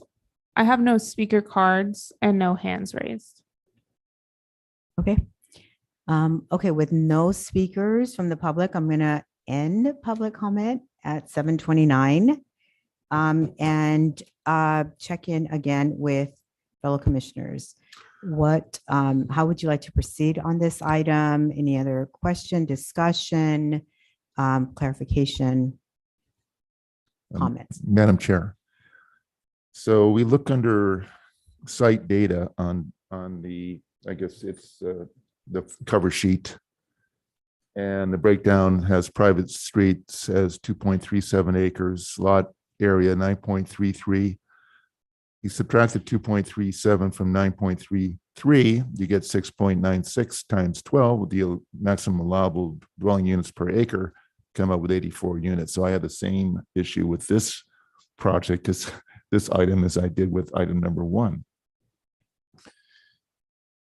So unless my fellow commissioners see it otherwise, I would like to make a motion to include this item along with item number 1 for that special meeting that we originally adopted. So for clarification, so you have similar concerns about the way that the density ratios are being calculated. Yes. Okay. Comments from the other commissioners? I'll withhold making a motion until I hear from my other commissioners. Okay, so I just want a clarification, Mr. Huboy. So what is the gross, what is the gross acreage that you're using? It's 9.33. 9.33. Okay. Right. And if you multiply times 12, you come up with, I think 112. They're proposing 100. Going back to the first one, the 6.7 that you were asking about, that's based on the number of units being proposed per number of acres. I just wanted to answer that question from your previous question, but so they're allowed from gross acreage 112 units. They're providing 100, but as I see it from net, the allowable under net acreage is 84. Okay, so so I got you that you're calculating gross acreage is 9.33. So 100 units divided by 9.33 acres, that comes out to 10.72 dwelling units per acre. So that's what staff report says. Right. And staff report also says there's a net, they calculate a dwelling units per acre net, they calculate 11.2. But that was without subtracting the, as Todd said in his staff report, Okay. that 11.2 did not include deducting the area of private streets. Okay. Okay, so I'm going to check in with Commissioner Corona to see if he has any questions while you continue to calculate, Commissioner Henderson, and then I'll come back to you. Okay. So Commissioner Corona, do you have any questions or comments that you'd like to make? No questions. Thank you. So Commissioner Henderson, do you have any further comments or questions? Yeah, I'm just trying to understand what acreage you're using. What acreage you're using? Like the gross acreage is 9.33. Mhm. We got that. Right. So what is your acreage that you're saying for net? I'm using 6.96. Okay, so 100 divided by 6.96. That's comes out to 14.36. units per acreage, which would go over the 12. The 8, which Yeah. doesn't meet the Well, 8 to yeah, 12 range. that's So another way. that's your That's issue. another way of doing Yeah. the calculations, Kevin. That's Yeah, true. I just, Okay. so I just, from the last Yeah. conversation, I You did understand just- now You're how doing you the get to math a your little bit number. differently than I do. Right, yeah, right. But I So- see. That's certainly, yeah, that is Okay. correct. So Okay, you have, so gentlemen, you- we're kind of back to where we were before. So let's just, it's clear that there is a difference in the way that individuals on this commission are understanding the calculation. And I think that that's probably due to not enough information about how to make that calculation. So it sounds like we're back again with this issue. So I'm going to just ask that rather than us spending a lot of time with the back and forth on something that obviously is based on difference of understanding, that we just make a decision about how we want to move forward with this. And for the audience, please make sure that you fill out a speaker card. If you have a question, just do it really quick, because I just really want to make sure that we keep order in these chambers. I'm going to go back to my fellow commissioners. How would you like to proceed? Do we have further discussion, questions? Does anybody want to make a motion? I just want to comment that I think Mr. Commissioner Hugo and I are on the same page now as far as, how things are calculated. Right. So the fundamental issue that Mr. Hugo has is just how they're calculating their net acreage. That's true. That's true. And so That's when you true, take that Tony. acreage and you divide the units by that number, you Mhm. come up with this dwelling units per acre. Or you take the net And- acreage and multiply it times the allowable units per acre, and you come up with the Yeah. same. It Different. doesn't compute Right. to what they're. So Yeah.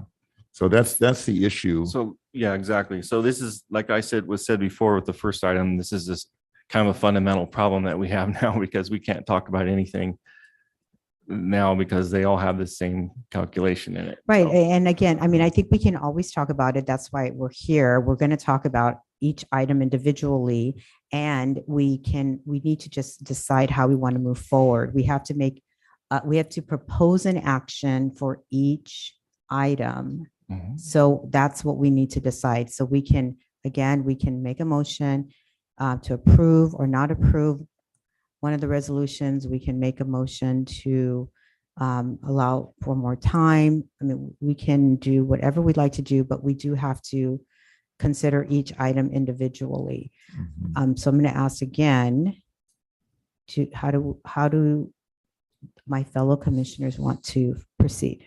Did we hear? Chairperson Stevens, if I public. may, I'm sorry. if I may. Say that again? I said, if I may. Yes. Thank you. I just wanted to let you know, I do know that the public hearing has been open and closed, but I did want to let you know that I received a speaker card from Mr. Hugh Walker, who is the applicant, but that would require reopening the public hearing. There was also a hand in the audience as well. So I think it would be good to reopen the public hearing. Okay, so let's go ahead and we're going to reopen the public hearing portion of this, and I'm going to ask that we maybe try to limit the comments to be as concise as possible, because we are deviating from some of our procedures.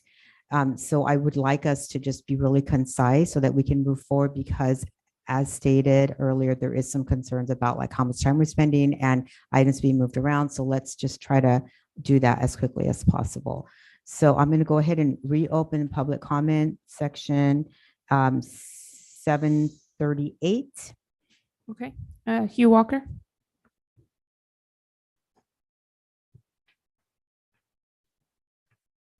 Hi, Commissioners. I am Hugh Walker with Stonebridge Homes, Vice President of Stonebridge Homes. This is a little bit like the first one that you looked at, different in that all of our lots are relatively consistent. We are medium density and meet the medium density. And Commissioner Huboy is correct. We are taking the entire gross acres and then dividing it by the allowable medium density, coming up with 100 lots to fit. That is all correct. But as stated earlier with the performance overlay, that is how they're calculating it. I mean, we've gone through 7-8 months of back and forth with all of the engineers and staff and whatnot. And if there was an issue, I would have thought that would have come up way earlier, and we could have adjusted something or done something different. So they are private streets, and we are including the private streets in the gross acres, and HOA will be maintaining them and have ownership over those. So we do include those in the overall calculation, which is how we come up with 100 lots on that subdivision. But Okay. all the lots are within the medium density. They don't fluctuate by 2,000 or 3,000 square feet. They fluctuate only by, maybe 50 to 75 or something, and those are the corner lots. So I guess that the determination really needs to be here is how are you calculating your density, which is what we've been talking about, including or excluding the private streets. Okay, so I'm just gonna ask you to just make your comment, and then rather than questions to the commission, because I Sorry. did do reopen this. Okay. And so I just want you to make your comment, and I think that we can have further discussion about that. Okay. Okay, thank you. Are there any other speaker cards on this item? And then I really want to close public comment section so we can continue with this item. I have no other speakers. Okay, so I'm going to close the public comment section at 7:40 and then come back to my fellow commissioners. Do you have any questions, clarifications, further comment? And how would you like to proceed? Well, just for consistency, I don't have issue with the staff calculation or the explanation. So for consistency, I would definitely entertain a motion to approve. Okay, thank you. Commissioner Huboy, do you want to make a comment? Do you have a question? I think I've pretty well explained my comments on so far. Okay. Commissioner Corona? Okay, so would somebody like to make a motion? Or how would you like to proceed? I'd like to make a motion. Okay. I'd like to move that we adopt a resolution approving tentative. Looks like it doesn't just says tentative here on the screen. Tentative. Oh, a tentative map, sorry, Okay. tentative map 2021. Adopt a resolution approving tentative map 2021-3, subject to the findings and conditions within the draft resolution, with the removal of conditions 67, 69, and 79 as discussed. Also adopt a resolution. Or do I need two motions or just I one? think we do one. at It a would be time. better to do one at a time. One at a time. Okay. All right. So that's the first motion. Okay. Second. If we have a second on that. I'll second it. Any further discussion?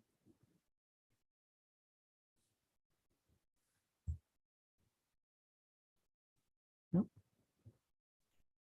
Okay, so I think Roll call. we can proceed with the roll call vote. Commissioner Huboy, Nay. Commissioner Henderson, Yes. Chairperson Stevens, Nay. Commissioner Cronin, Yes. Motion fails due to the tie vote. So do we move on to the next resolution, or this item? Or I'm just asking for some, I mean, you can suggestion do for how to either, but proceed. I would suggest finishing the first one if there was going to be a motion to bring it back. okay. So any discussion, clarification questions about bringing it back with some further information on the density calculations? Or does somebody want to make a second motion so we can move forward? I'd like to, Madam Chair, make a motion that we bring this back with further clarification regarding the current definition of density and the calculations, allowable calculations based on our current definition. Similar to the first motion that was adopted. Okay. Different kind of, the same intention, but probably different verbiage there. Okay, so can you, can you just state how that would read for purposes of just specificity for this meeting, and so that we know what we're either seconding or voting on? Sure. So I have a motion from Commissioner Huboy to bring this item back to a future meeting with further clarification of the density as it relates to current allowances in our code. Very good, Eva. Yes, exactly how Okay, so do I have a second? that's how I intended it. I'll go ahead and second the motion. So can we have a roll call vote, please? Commissioner Huboy, Yes. Commissioner Henderson, Chairperson Stevens, Yes. Commissioner Corona. Yes. Okay. Thank you. That resolution passes. That motion passes, and we will work on including that on the special hearing as well, I guess, special meeting as well. Okay. And then I suppose we should have possibly clarified, so we might need another motion regarding the conditional use permit. Yes, yes. So the second item, the second staff recommendation needs to be considered. And so since we're going to be doing the special, including this in the special meeting, then should we then consider possibly making that part of the motion as well? That the second resolution be considered in the special meeting, or do we do that? We just make the motion on the resolution? Yeah, I would suggest doing it separately just for clarity, Okay, just like you did the first one. okay. Excuse me, but item 1 also it was a tentative map and a conditional use permit. And we made the motion to, I think they got combined. I Were they think they combined? did get combined in the Okay. first motion by Commissioner Corona. It was a motion to adopt a resolution for the tentative map and the CUP. Mhm. So I guess I wasn't clear on my motion yeah. regarding Sorry about item that. number I 2. could have. I'd like to, no, we've already had No, well, I think you can just make a motion on the second resolution in terms Okay. of like adding that to, I'd like to add that conditional use permit on the same, Okay, we'll put on the record that there's same statement. a on the first motion to do the exact same thing for the CUP Okay. by Yes. Commissioner Huboy. Yes, okay. And that's then my motion. I will second that. Commissioner And then Huboy, let's have a roll call vote. Commissioner Huboy, Yes. Commissioner Henderson, Yes. Chairperson Stevens, Yes. Commissioner Corona. Yes. Okay. Thank you. So we're going to move on to item 3. Let me just check in with all of you. Does anyone need a break, or can we just proceed forward? Okay, I think we're good, right? We're going to just move forward. So item 3. Before the staff report, I need to disclose that in addition to the letter from LAFCO that was sent, I also received an email from Ann Hall that gave a narrative on the history of this item. I have the same disclosure. Okay, so do I, and I also forwarded that to the staff at planning and asked that they comment on that today too, so that be made public. You want to disclose? Okay. Okay, so that's just for like full disclosure that we've had outside communications with a person who has interest in this item. So let me go ahead and read the item. So we are on item number 3, pre-zone 2021-2, Ted Intravia, and I hope I pronounced that right. The applicant is requesting to rezone for future annexation, 3 parcels totaling approximately 3.10 acres into the low-density residential performance overlay zoning district. Madam Chair, I apologize on this item. Also, I need to disclose that it was on June 21st. I did have a discussion with Ted in my office for information only So regarding this item. the applicant, Yes, okay. with the applicant. Okay, so let me just finish reading this. So the parcels are located south of Hillcrest Road, west of Los Altos Drive, and east of Trinity Drive, and north of El Dorado Drive, further identified as San Benito County Assessor, parcel number 020-460-035 and 020-460-036 and 020-120-064, CEQA categorically exempt. So can we get a staff report on this? Yes, thank you, Chairperson Stevens. This item, as mentioned, is a request to approve the pre-zone for future annexation of 3.10 acres of land, a total of 3 parcels. And these parcels are proposed to be annexed into the low-density residential performance overlay, or the R1 LPZ. I just noticed a typo, so the R1 LPZ, low-density residential performance overlay zoning district. The properties are south of Hillcrest Road, east of Trinity Drive, west of Los Altos Drive, and north of El Dorado and Cobblestone Court. The properties are located within the City of Hollister sphere of influence, as well as our general planning area in the current 2005 to 2023 general plan. And they are contiguous with the city limits. As you can see on your screen, the city limits are the red line and the project site is the yellow area. They are contiguous to the city limits on the western boundary of 2 of the APNs. And the third is contiguous to those. So it does share a boundary with the city. The city council did authorize the initiation of the application for these 3 properties for the pre-zoning at its regular meeting of June 21st, 2021 via resolution 2021-124. And this slide here kind of outlines the annexation process relatively simply. The initial process is to file an application for pre-zoning and annexation, and it's actually an application for the initiation of that process.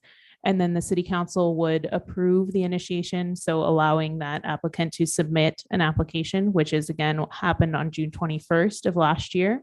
And then the applicant would come back with the full application for the pre-zone, and we would do any environmental review as necessary.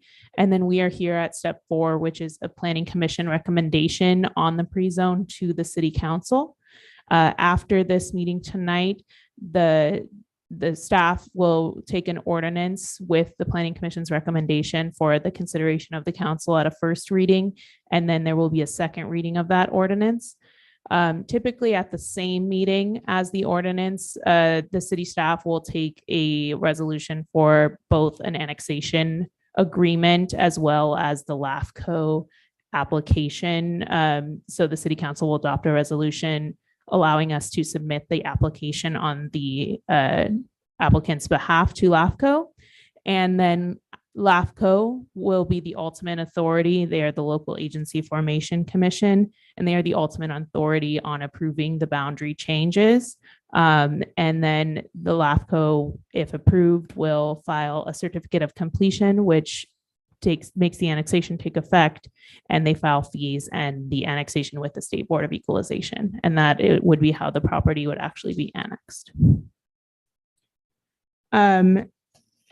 It's important to note on this particular current application, the application is for the 3 properties proposed in red for 3.10 acres. At the June 21st, 2021 City Council meeting, where the initiation of the pre-zone for the project was considered, staff's recommendation to the City Council was to include the blue proposed boundary in addition to the subject parcels. This limit goes all the way to Hillcrest Road and then extends straight up from the current city limits at the back of Cobblestone Court. And this is staff's recommended boundary to the city council. However, and the reason that we're here tonight is that the council did adopt a resolution authorizing the initiation of pre-zone as proposed for the 3 properties. Staff would still recommend the inclusion of these additional parcels because we believe it would make a more logical city limit boundary line. And as well as not create a future potential island, it would create a peninsula of county properties, but it would not fully enclose the properties, but it has the potential to create an island. There are several parcels in this area which are currently utilizing a city sewer line on Los Altos Drive. So the city does provide out of jurisdiction services in this area, as well as the inclusion of these parcels would potentially provide the benefit to the future parcel or to the unincorporated area. They would be more easily able to access this sewer line and get off of septic if septics were to fail, or if that was just their desire to get onto septic. The environmental analysis of the current proposal, however, for the 3 parcels, we are considering this infill development. This area is identified in our general plan as a priority infill area. It is within our sphere, and both staff's recommended boundary as well as the applicant's proposal is has no potential for environmental detriment or habitat, and it is all identified as infill in our general plan.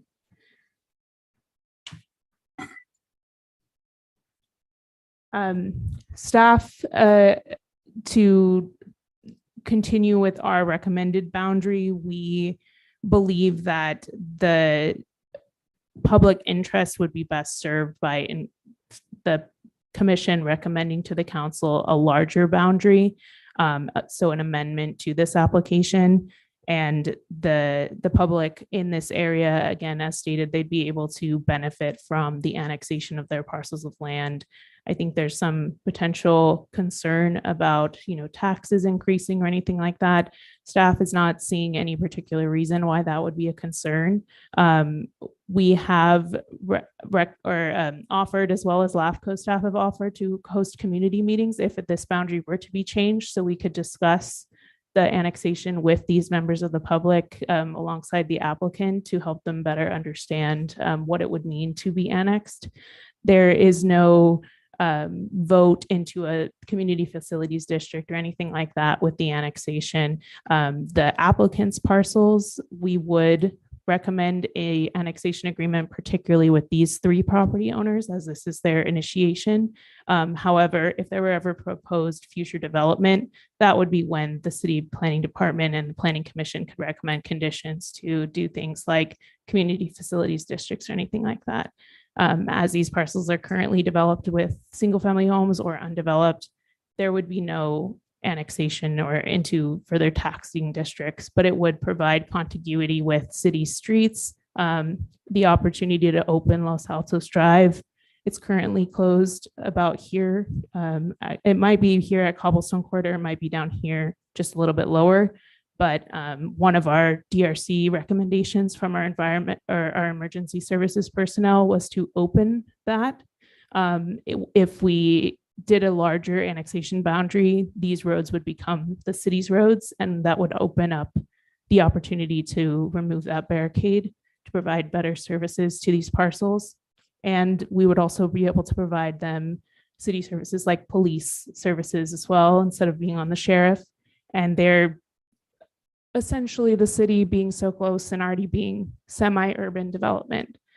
So staff does recommend that the Planning Commission adopt a resolution with recommendations to the City Council to deny the application as proposed. However, we would also recommend that the Planning Commission recommend to the City Council to direct the applicant to modify this application proposal to include the additional unincorporated boundaries for the reasons that we have discussed. I'm hopefully trying to keep it short and simple, but I'm happy to answer any questions. Okay, thank you for that report. Questions from my fellow commissioners or staff? Yes. Commissioner Henderson? Yeah, I have a lot of questions. Sure.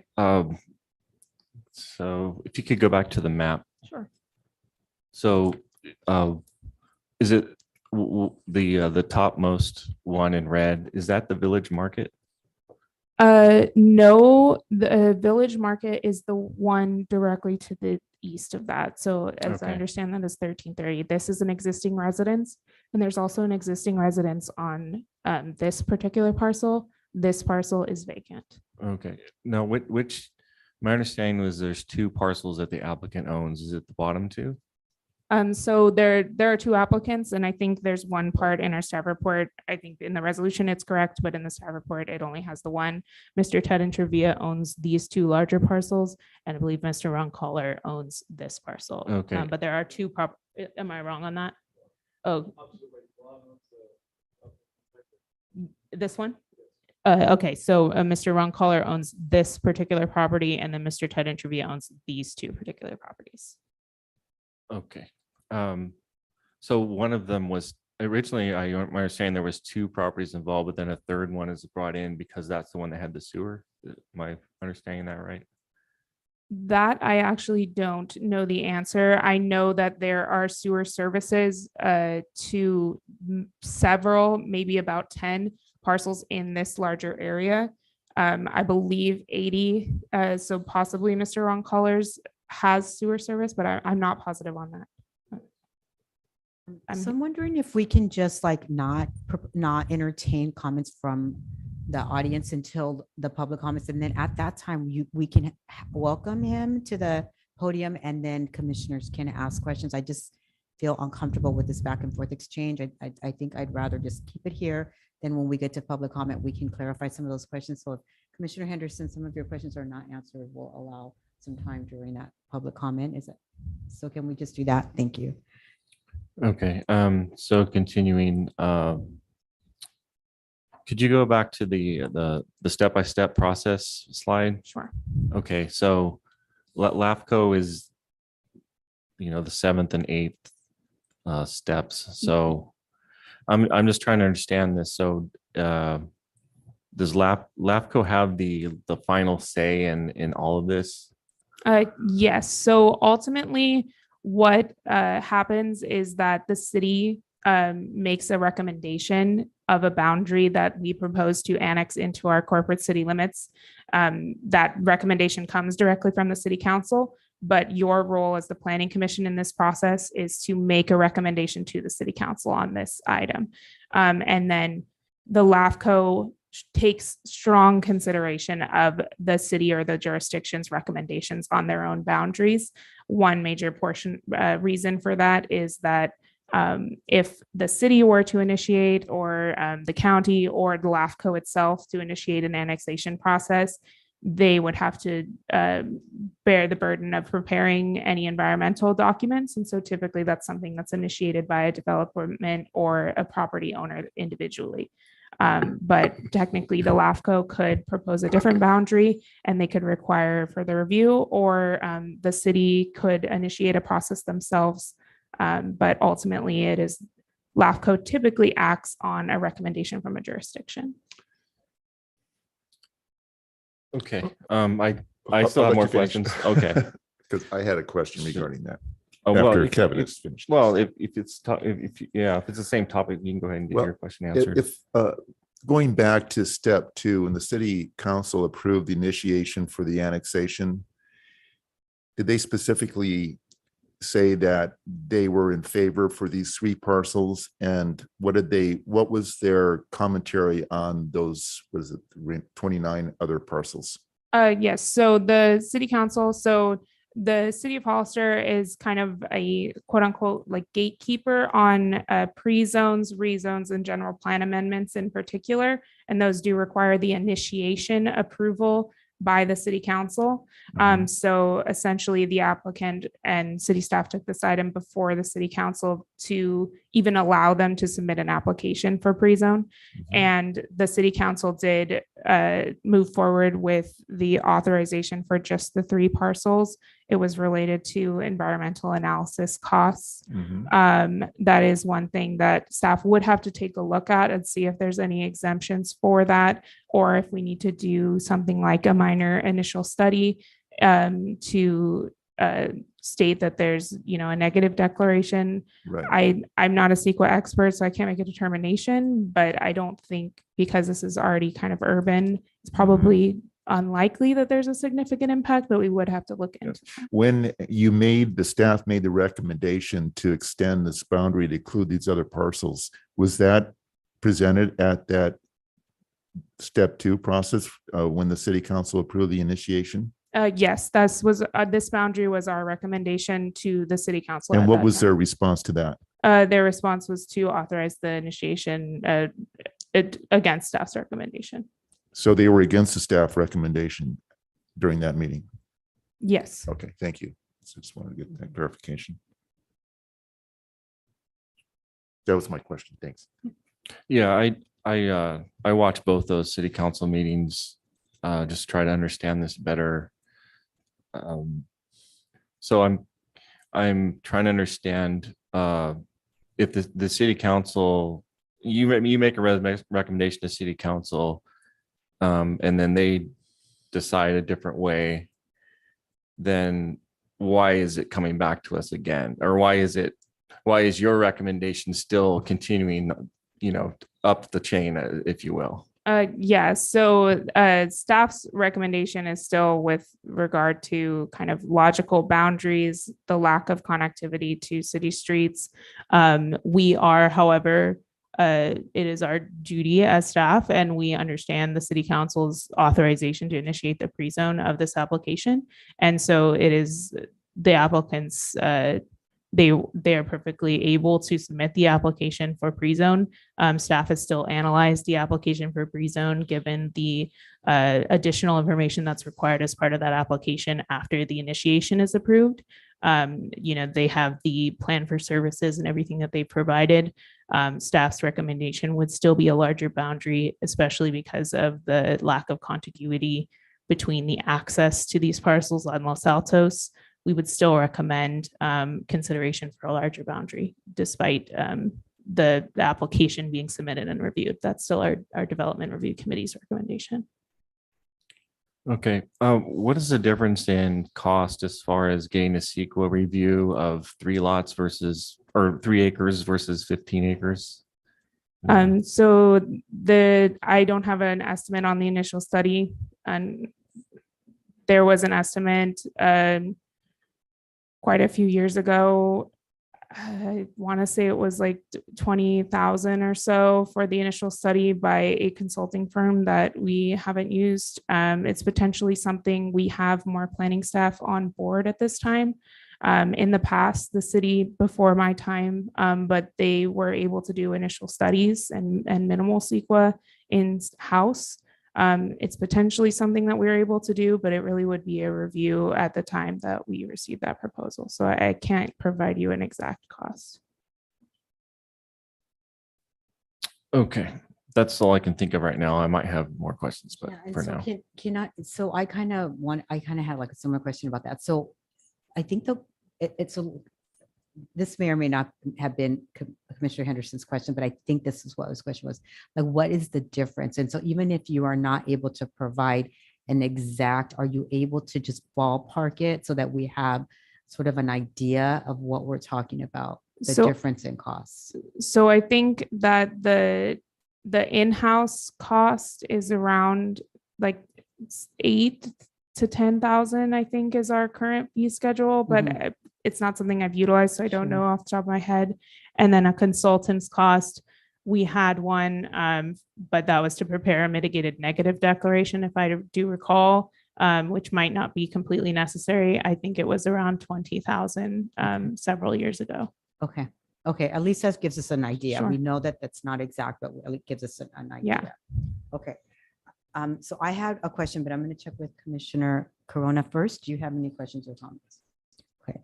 So my question is, I just want to get clarification on this concern about creating an island or peninsula idea. So I'm not sure if I'm misunderstanding or misreading the map, but is there currently in that location already an island created? And then this would just kind of cut into that island. And if not, if I'm like misunderstanding, can you clarify that? Can you tell me, like, based on that, so we have the blue, we have the little pinkish color in the middle, which is what we're considering today. And then we have all the yellow in the outside. So the yellow currently is city, is that right?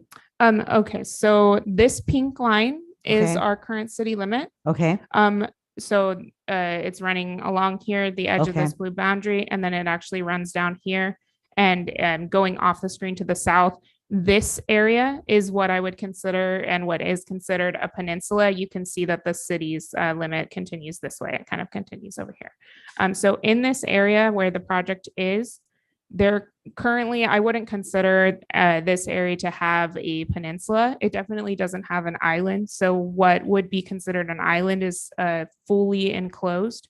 So imagine, for example, if the current project proposal and then say these particular parcels here on the east side of Los Altos were to be annexed, that would leave this area, El Dorado Drive, and perhaps this parcel as an island.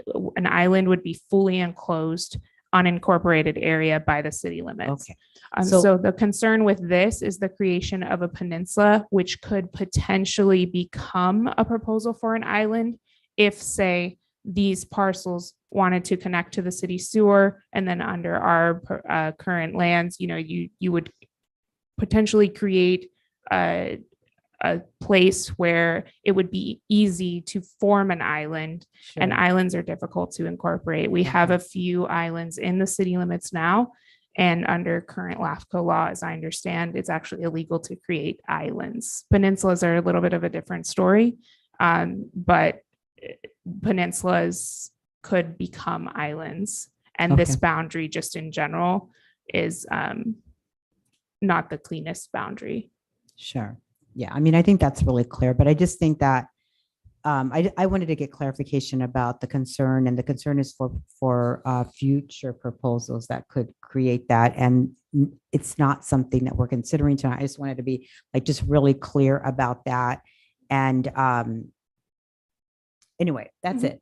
That was my question around that. I just wanted clarification for all of us. Any other questions for staff? If not, I'm going. I do. Okay, go ahead. I'm sorry, Sorry. Commissioner Henderson. No go ahead. problem. How many, so in the proposed boundary, the blue, how much of that is already developed? The vast majority of it is already developed. I believe I have so the project site is one of the largest undeveloped. And then we also have a bit of undeveloped land here. However, a lot of this area on the east side of Los Altos is actually in the flood zone. This is near where the river runs. So otherwise, all of this is developed with kind of rural residential estate, low density type county development. And quite a few, I would say about 10, I believe it's kind of this area east of Los Altos is actually on city services, on the city sewer. Not all of it. I don't believe any of the El Dorado Drive area is. But all of these parcels are developed. There's a small house here. These parcels here on Hillcrest and the north side of Los Altos are developed. So there really wouldn't be much potential for redevelopment or further development of this area, although it, I suppose, would be possible that someone could develop some of these parcels. But the project site itself is one of the most eligible for development. Anything else? Yeah, so the county, the developments that are in the county, they're using septic? Is that correct? Yes, so with Okay. the exception of about 10, again, these parcels here on the lower east side of Los Altos that are still in the unincorporated area, Those are on city sewer, but the rest are on septic. And Okay. because they're in our sphere of influence and under the MOU that exists between the city, county, Sunny Slope County Water District, and the Regional Water Board, if their septics were to fail, they would have to connect to the city sewer. And while there are services in Los Altos Drive that would require them to go through this entire annexation process as well individually, each if their sewer or if their septic systems were to fail in order for them to connect to the sewer. That's another reason for our recommendation to include them in this incorporation. That way, if their septics were to fail, they'd already be within the city limits, and it would be a matter of just paying the fee and getting connected. They would already have the quote unquote authorization to connect to our services by their annexation under this process. Okay, so the unincorporated developments that are on city sewer, at one point, they had to make an application to the city, right?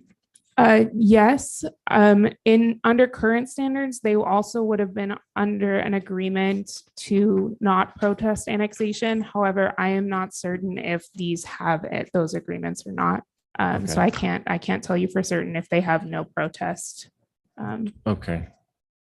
So can a, I don't know, let's say, just hypothetically, let's say that I don't know, the decision to try to annex the whole area was made, and can someone who owns property, can they protest and just, you know, is there a protest the final say, or can it be overruled? Yeah, I'm just so trying to understand. LAFCO has a protest process. I'm not 100% familiar with how it works, but they do have a protest process.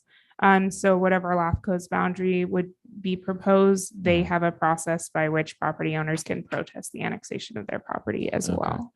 And do we know, do we have a poll of all these property owners to know how they feel about annexation?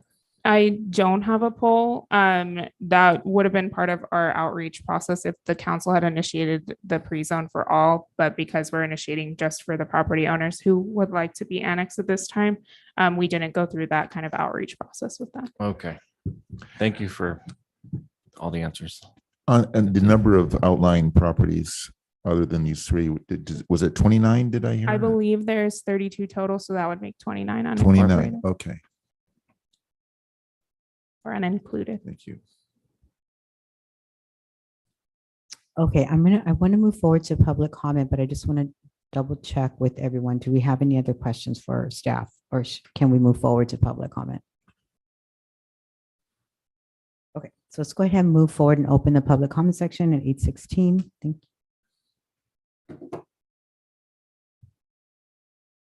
Okay. The first speaker that I have, chairperson, is Mr. Alex Siwak. Mr. Sidewalk.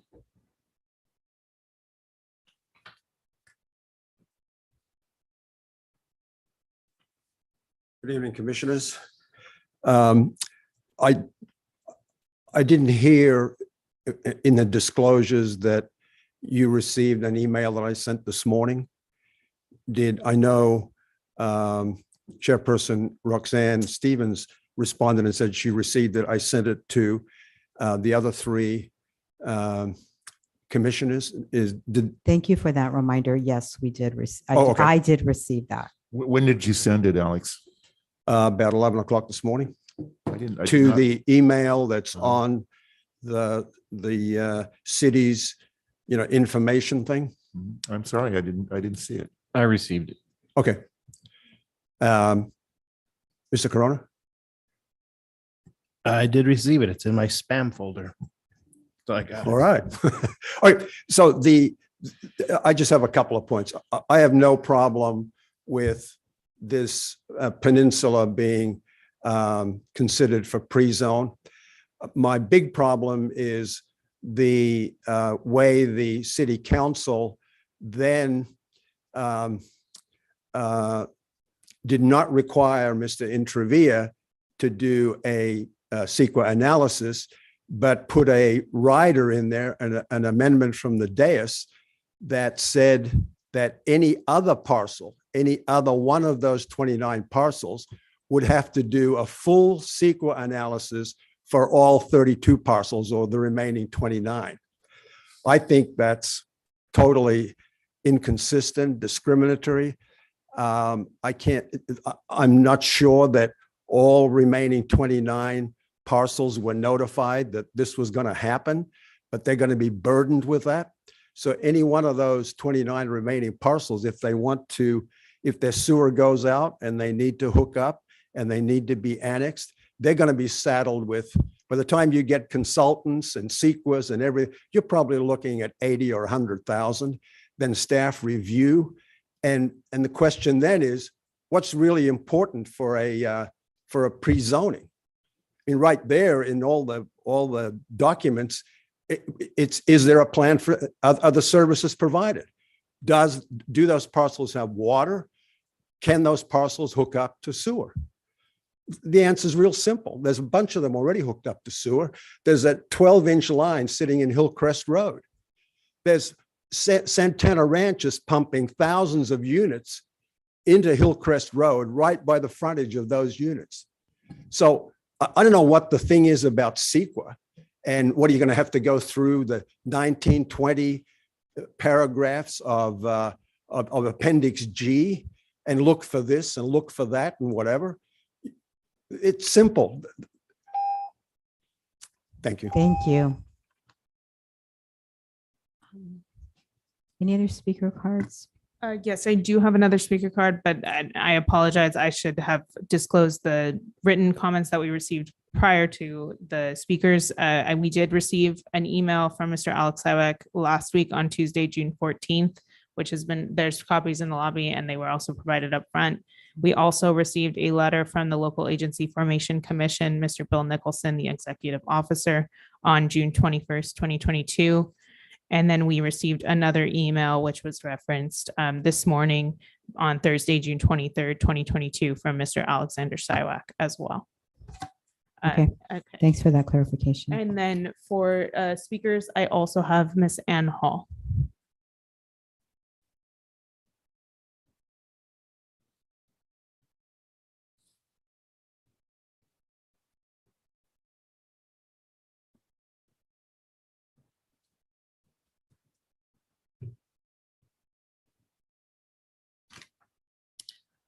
Good evening, Planning Commission. My name is Ann Hall. I'm here on behalf of the applicant, and I'll try and get through this quickly.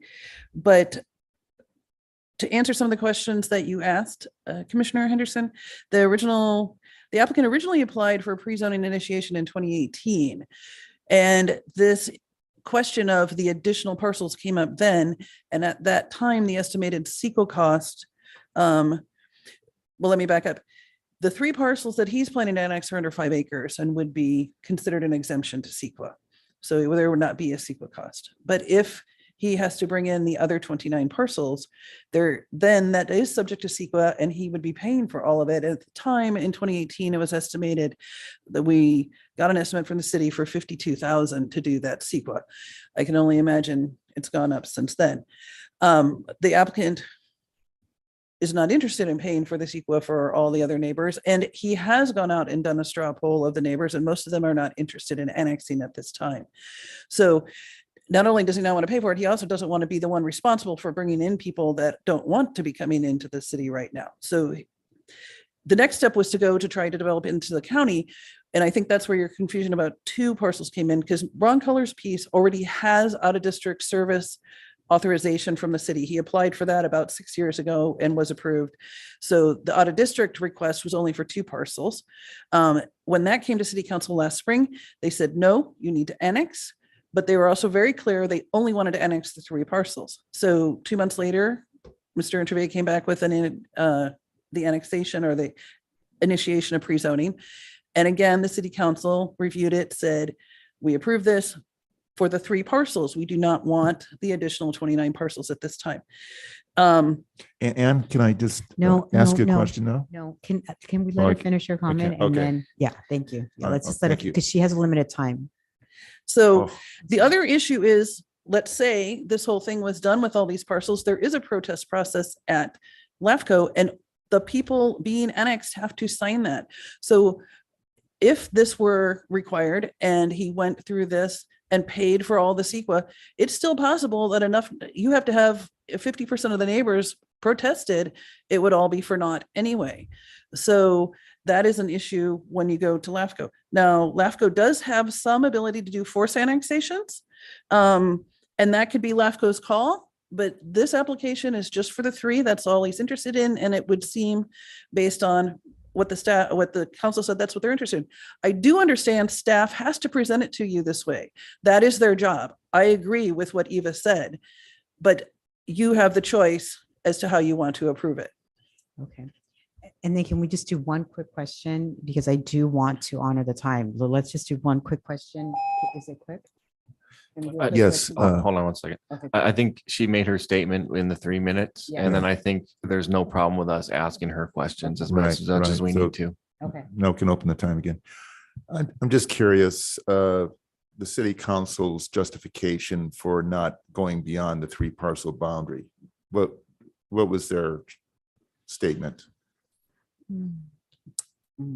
The statements generally revolved around desiring these properties. These properties are for the most part undeveloped. And I think they were looking at, the ability to develop it the way the city wants it developed, as opposed to the other properties which are already developed to a residential rural kind of standard and would potentially have more problems incorporating into the city with your current standards, I think was my takeaway from what they had to say. Okay, thank you, Ann.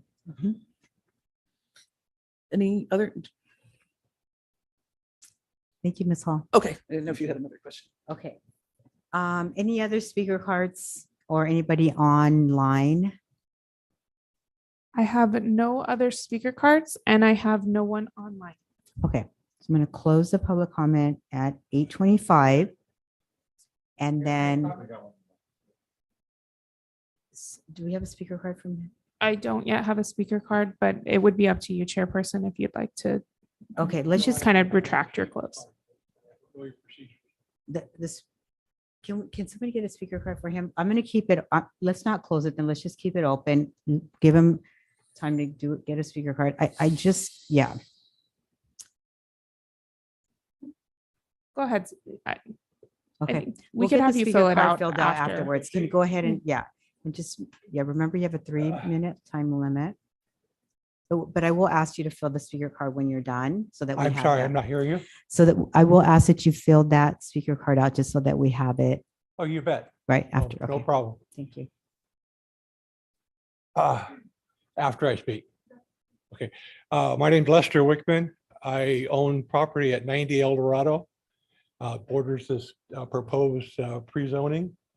Been there for 38 years, and I'll be the first to object to being forced to be annexed, is the way it sounds to me. That I didn't even know that was a possibility tonight. I couldn't even get another question answered. But we live in a county for a reason, and I've lived there for 38 years, and you've grown around us, and I would like to leave it that way. So I'll be the first one to object to being annexed into it. If that happened, I would expect that's your call, then you should, being city, should stand the cost of connecting us to the services and not putting that burden on us as homeowners. We're getting by just fine the way we are. The questions I came up with before this came up tonight, it was a surprise to me. You've been talking about the density thing, and I apologize for my ignorance, but what is the definition of low density residential performance overlay? It sounds like some lawyer wrote this. I'm a regular citizen. I don't understand your lingo. I'll just hit you with my other questions and then we can go from there. I was wondering, are they proposing 1-story or 2-story homes on this pre-zoning? How close to the property lines are you allowing that? Because this takes privacy out of our yards when you start building 2-story homes next to our properties. So I just was kind of taken by surprise tonight by all of a sudden you're talking about annexing 29 or 30 some properties into the city that there's no prior, we got no prior notice that you were even thinking that. That's all news to me tonight. And I'll be the first to object that not happen. I can, after 38 years, I can rally a lot of neighbors to object along with me. So that's a big concern. It's be very expensive for having to connect all these services. I mean, you know, the sewers will all eventually fail. That's a common, we all know that. It only lasts a certain number of years. So it's coming, but proper notice would have been appreciated. I had a run-in with the development of Hillcrest when they decided to come in and tear down my fence without proper notice. We lost 2 dogs on account of it. I dealt with them and put them on notice. So if this happens and you're going to be removing our fences or replacing them, I would appreciate proper notice. The other question I'd like to have on this pre-zoning, I don't know about your zonings, R1s or whatever, but do they allow outbuildings? Is that something else that we're going to have to look at or consider? Okay. Yeah, I'm sorry, but I cannot hear you. Sorry, we'll be able to respond during our discussion. Okay, so, You'll be but your time responding is, to me? To we'll us, discuss or- just in general, the concerns that came up. I see. Okay, thank you. Thank you, sir. Thank you. Question right now? Sorry, Is it okay to ask him a question right now? So I'm just wondering, you object to annexation. Can you maybe give just maybe 1 or 2 reasons why you object? I heard maybe it was cost, but I just want to make cost sure I of all the understand. connections of that someone just say $80,000 to $100,000 to connect to the city sewer. That's outrageous. Okay, cost of connection, okay. How would I sell my property to someone else? Okay. Knowing that they're going to be under that kind of a burden? All right. The extra city taxes that you would put on us, that we're not paying city taxes because we're not city property. We moved into a county there 38 years ago so that we weren't in the city. I actually own other properties in the city, so I deal with that too. I'm not just, that's not my only property. I have property in the cities too, and I know how that works. But this one is a county property, always has been. I lived there for 38 years, and I object to being, it's not a homeowners association. I object to being told like what I can and can't do on my own property. I fought for this country, for our freedom, and I would like to be able to benefit by it. Okay, Thank you, Mr. thank Wickman. you. You're welcome. Thank you. I'll fill that out and give that Thank back to you. Thank you, sir. Appreciate that. Okay, are there any other speakers? No other speaker cards, and we have no one online in the audience. Oh. Oh, yes, sorry, I didn't see this. It's head and trivia. Okay. Mr. Intruder.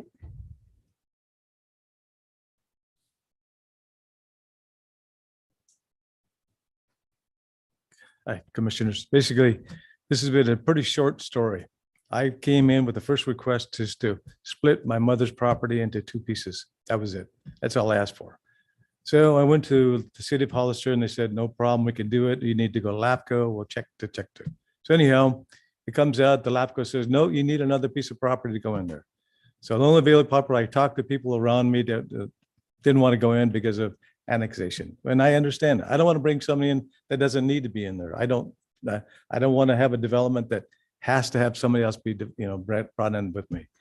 So I went through the process and I got another piece of property that was vacant behind me. So I brought that back to the commission, LAFCO. LAFCO says, oh, that's fine. But then, so I set up a little plan, and the little plan came into the development of 7 lots, basically. So LAFCO says, no, that's not what we said. We said 2 other properties. Well, I said, I got 2 other properties. So they wouldn't do it, basically. So it left me with no choice other than the fact that, they would want me to bring in 29 more. And I won't do that. That's not fair to these people to bring them in when they don't want to come in. Why should I be the one that has to bring them in to the city? And I just refuse to do it. I'm sorry. That's not how it's supposed to be done. So that's what it was, a simple project that turned into a nightmare, basically. So if any questions, I'd like to answer them. Okay, you're welcome. Okay, any other questions? I'm sorry, any other speaker cards? I don't believe I have any more speaker cards. Okay. Thank you. Thank you. Okay, so I am going to close the public comment section now at 8:33. And then check in with my fellow commissioners. Any further discussion, questions, comments? Okay. Go ahead, Kevin, then I'll go after you. Oh, okay. Okay, Thanks. so let's, Commissioner Henderson, go ahead. Thank you. So the cost of connection to the city was brought up. So can we get clarification on what it would cost somebody who is currently on septic and they want to connect to the city sewer? What is involved? What's the cost to them? So I'll answer this in two parts because they're relevant to this project and staff's recommendation as well. So for a property that is on septic within the city limits, the cost of connection to sewer would be our sewer connection and sewer treatment fees, their impact fees, and they're approximately, I would say, $15,000. I know it was brought up by the speaker tonight that this would be charged upon annexation. It would not be charged upon annexation, but it would be that you will be within the city limits if this boundary was amended, and that would be the only charge. And then to go to my second part of this answer, the cost to connect to sewer for a current property that is within the county that is on septic, that is then no longer permitted to get a new septic if their septic system fails. The city's policy right now is to require annexation of the properties if they're within our sphere of influence. And so the cost of that process would be the initiation application fee, which is several $1,000s, and then the pre-zone application for annexation fee itself, which is about $20,000, as Mr. Intravia has pointed out, I believe, in his communications with us. And they would be going through this process to the commission, well, first to the council to initiate, second to the commission with the pre-zone, third to the council twice for an ordinance, and then finally to LAFCO, their application fees as well to LAFCO. So the cost would be significantly higher if someone were in the county and their septic system were to fail and they would have to connect to the city rather than if they were already within the city limits and their septic system were to fail. Okay. And so if someone's in the city on septic, We have a few. they can remain on septic if they want to. Yes. They can. Yes, there is no Okay. obligation upon annexation to convert to city Okay, sewer. got it. And what about taxes? So City taxes. as I understand, there are laws regarding the increase of taxes upon jurisdictional change. So there would be little to no change in the tax for moving from county to city for Okay. property. Thank you. Commissioner Huboy, you have questions or comments? I do have some comments regarding this, and I think that, again, I've had some experience in San Jose where we couldn't do improvements until the property owner was an island, had to go through annexation. It was almost a forced issue. I'm not calling this a forced issue from the city standpoint. You're not forcing this annexation, but on the regarding the applicant, it's not to be approved unless this other 29 properties go through the annexation. I think that knowing that the Mr. Intravia has been working on this project since 2018, he's done everything the city council's asked him to do, to require him to, I think you've addressed in the staff report that you would do some outreach to these other properties, but the practicality of being able to achieve this, I think, is next to nothing. It's slim or to none to achieve 29 properties to go through annexation. It's going to take who knows how long. I think it's impractical, unreasonable request to the applicant to do that. So I want to hear what the other commissioners have to say, but from a practicality and a reasonability standpoint, I'm ready to make a proposal in favor of the applicant for the pre-zone. Commissioner Corona, any questions or comments? Okay. Yeah, I am not gonna belabor the point, but I have the same sentiment, I think, as Commissioner Huboy and the comment that Commissioner Henderson said earlier about why is it even coming back here? I kind of feel the same way. If it's already been approved, I'm not sure why it's here again. So that's it. It just, whether I agree or not agree with what the city council decided to do, it just seems like we're being asked to do something that is just, I don't know, bureaucratic red tape that I don't know is necessary. So I am concerned about the recommendation for denial. And so anyway, that's my opinion about this. So I'm gonna just check in with my fellow commissioners. Who is anybody ready to make a motion? I think it sounds like we're maybe at that point where we're ready to entertain a motion. Luke, did you have any comments? I'm ready to make a motion, Madam Chair. I'd like to make a motion to approve pre-zone 2021-2 in favor of the applicant. Tonight, we'd be looking for a recommendation to the council. And to recommend that to forward it to the city council. And to not include the request from staff to annex the adjoining properties, just proceed with the 3 parcels as originally directed by city council. Do you have a Made second? that clear? Yes. Do you have a second? I will second that. So should we do a roll call vote? Commissioner Huboy, Yes. Commissioner Henderson, Yes. Chairperson Stevens, Yes. Commissioner Corona. Yes. Thank you. So are we done with that item, or do we need to do anything else with that item? I don't Motion believe- carries. Yeah, the motion carries. Thank you. Okay, thank you to applicant. Thank you for your patience with the city, all the city business. So we're going to move on to the final item, and I thank you to that applicant for your patience as we're moving forward in this agenda that's become longer than we had anticipated. So let's hear item number 4, minor subdivision 2018-3 amendment.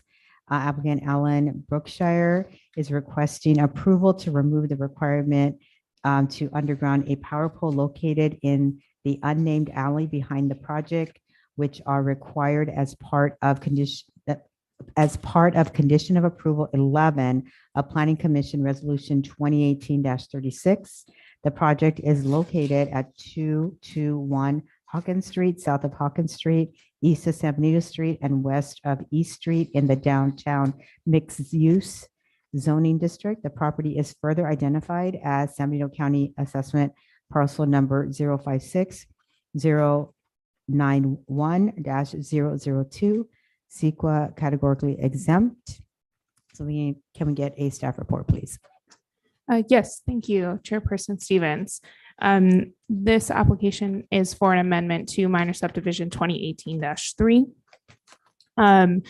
For a brief history on some of the project approvals at this site, on September 27, 2018, the Planning Commission adopted PC Resolution 2018-36, as well as PC Resolution 2018-37, approving minor subdivision 2018-3 and site and architectural review 2018-7 respectively. And then there was also a requirement as part of that approval to get a conditional use permit for an amendment to or to allow a reduction of open space requirements for this particular project, particularly affiliated with the site and architectural review and the vertical improvements on the site. And so that conditional use permit 2018-10 was approved on December 20th of 2018 via PC Resolution 2018-51. And then on September 24th of 2020, there was a letter of extension written by the previous Development Services Director to extend the minor subdivision application 2018-3 to September 27th of 2022. The original project approval was for the subdivision of a parcel located at 221 Hawkins Street in a 3-lot subdivision. And then the site and architectural review approved 2 single-family attached units which faced Hawkins Street, and then 1 single-family detached unit which faced an unnamed alley to the south of the project. The approvals did expire. We have talked with both our current city attorney as well as a land use attorney that we have on staff to confirm that the letter written for the extension of the subdivision, because it didn't reference the site and architectural review or the conditional use permit. Unfortunately, it was determined that those could not be considered as part of this amendment request as they were not extended by that letter. However, the subdivision was determined to be live and valid. And so tonight there is a request to amend one of the conditions on that application. Condition number 11 was regarding the road improvements and the standard road improvements, as well as improvements required for that unnamed alley to the south of the project. In particular, the requirement was to underground an existing overhead utility pole located in that alley. The applicant is requesting to amend this condition to remove this undergrounding utility pole requirement.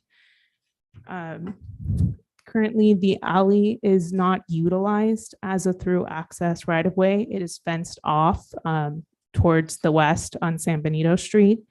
The eastern third of the alley, and this screen kind of highlights where the utility pole is. I have another photo as well of the project site. And then this is the rear of the property with this utility pole located in the alley. Because the site is this section of the alley closest to San Benito Street is currently fenced off. So this alley isn't used as a through access. However, this eastern third behind the Big Sale store is utilized as a one-way through access to East Street. Part of the approval of the 221 Hawkins Street project was to open this alley because it is a one-way access for the provided third lot on the south side of the project site. And the alley is only 12 feet wide, and it's one way from San Benito Street to East Street. So it does need to be reopened as part of the project approval to provide vehicular access to this project. As mentioned, the utility pole, however, is located within the alley and it does serve surrounding properties, but it creates a limitation on the actual vehicle passage width. Because it's not open, it's not currently a problem. But if it was open, there's only about 9.5 feet of clearance for any vehicle going through this alley, where the alley is currently the minimum requirement by the California Code of Regulations of 12 feet. So with the condition as originally approved to underground this utility pole, there was no issues. This is a perfectly acceptable 12-foot wide right of way. The project was also conditioned to improve the alley to city standards, and it would provide adequate access to and from this property. However, eliminating the right or the requirement for the undergrounding, if it would reduce the accessible width of the alley below those minimum width requirements required by the California Code of Regulations.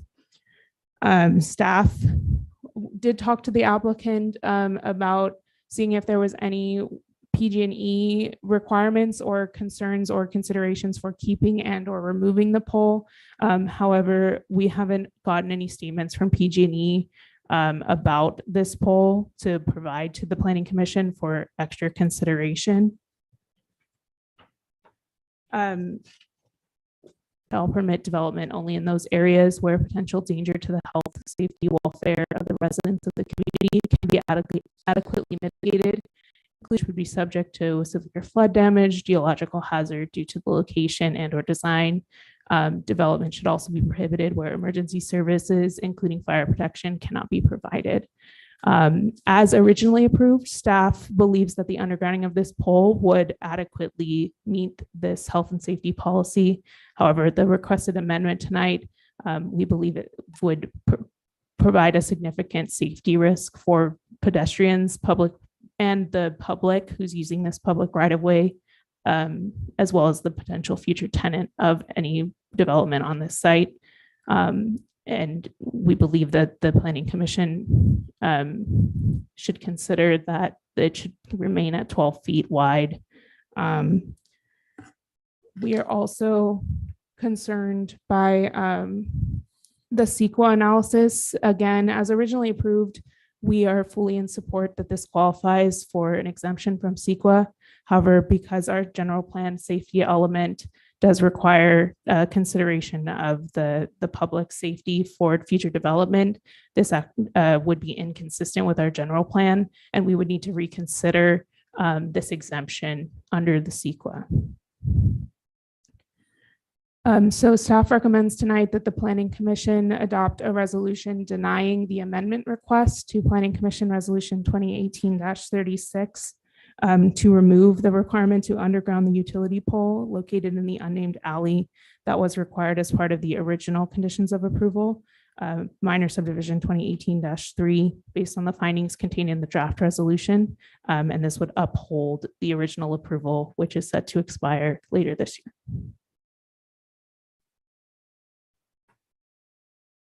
Thank you. Okay, so any questions or comments for staff? I have a question. Commissioner Henderson?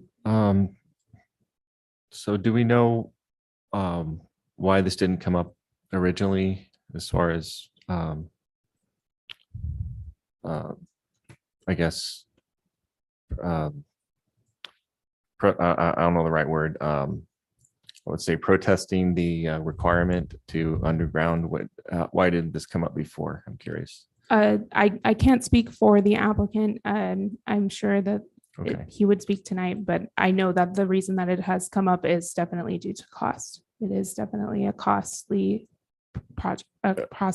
Okay, and do we know the cost? I don't, Okay. but I know that it's significant, and I also know that it would require work within existing developed yards. But I know it's a concern of staff's, just the limited right of way. Do you, I'm sorry. Oh, Kevin, did you finish? just finish. sorry. It would affect neighbors then, like the neighbor, it It would have would. to, It PG&E would. would have to work with the neighbors to get the utilities to them as well. Okay, Yes. probably to the south, neighbors to the south. of Neighbors to there. the south. Okay, thank you. Eva, do you have any idea what the linear feet of trenching would be involved in this? I truly don't, Commissioner Huey. Thank you. Commissioner Carmona, any questions? Okay, I don't have any questions either. Let's go ahead and open the public comment at 8:52.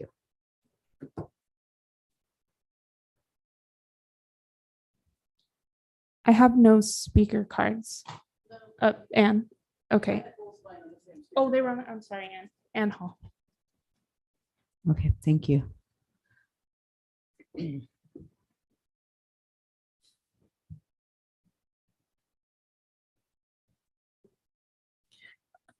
Good evening, Ann Hall here on behalf of the applicant. And a couple things. You asked why this was not specifically considered originally when the project was in for tentative map. The condition that was applied to the project was the generic condition, meaning you have to underground any poles at the discretion of the city engineer as required by the project.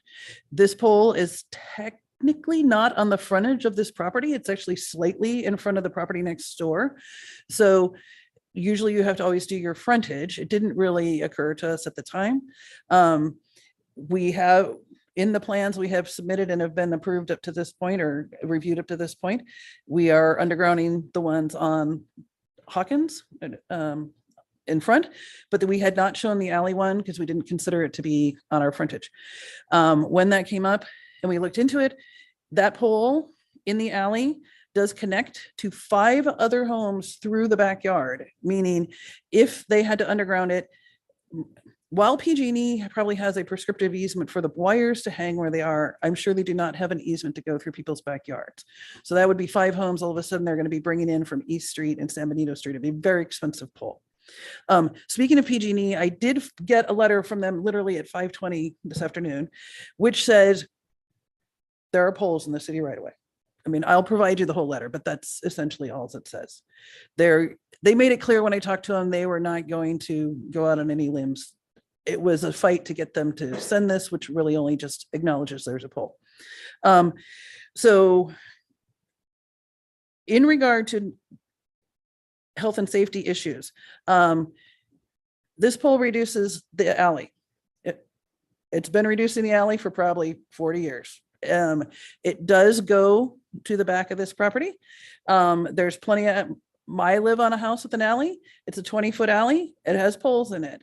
I can tell you that alley is not 20 feet wide. This alley is only 12. The fire department has said they will not go down here because it does not meet their requirements. So I understand there's some concern, but this is ultimately part of a bigger project. And I want to get this in really quick. This project was approved in 2018. Part of the condition was that the alley be cleared. That alley has still not been cleared. We've not been able to move forward with our project, mostly having to do with the fact that the alley has not been cleared. So, and we are still, there are many things unconfirmed about this project. We are supposed to be having a meeting. I would ask tonight, if you do not feel you can support approval of this amendment, you continue this amendment. We have agreed with the city to have a meeting to address some of the other issues on this project. And it might be better to be considered all as part of that overall project issues, mostly having to do with the alley and the fact that it's still not cleared 4 years later. Any questions for me?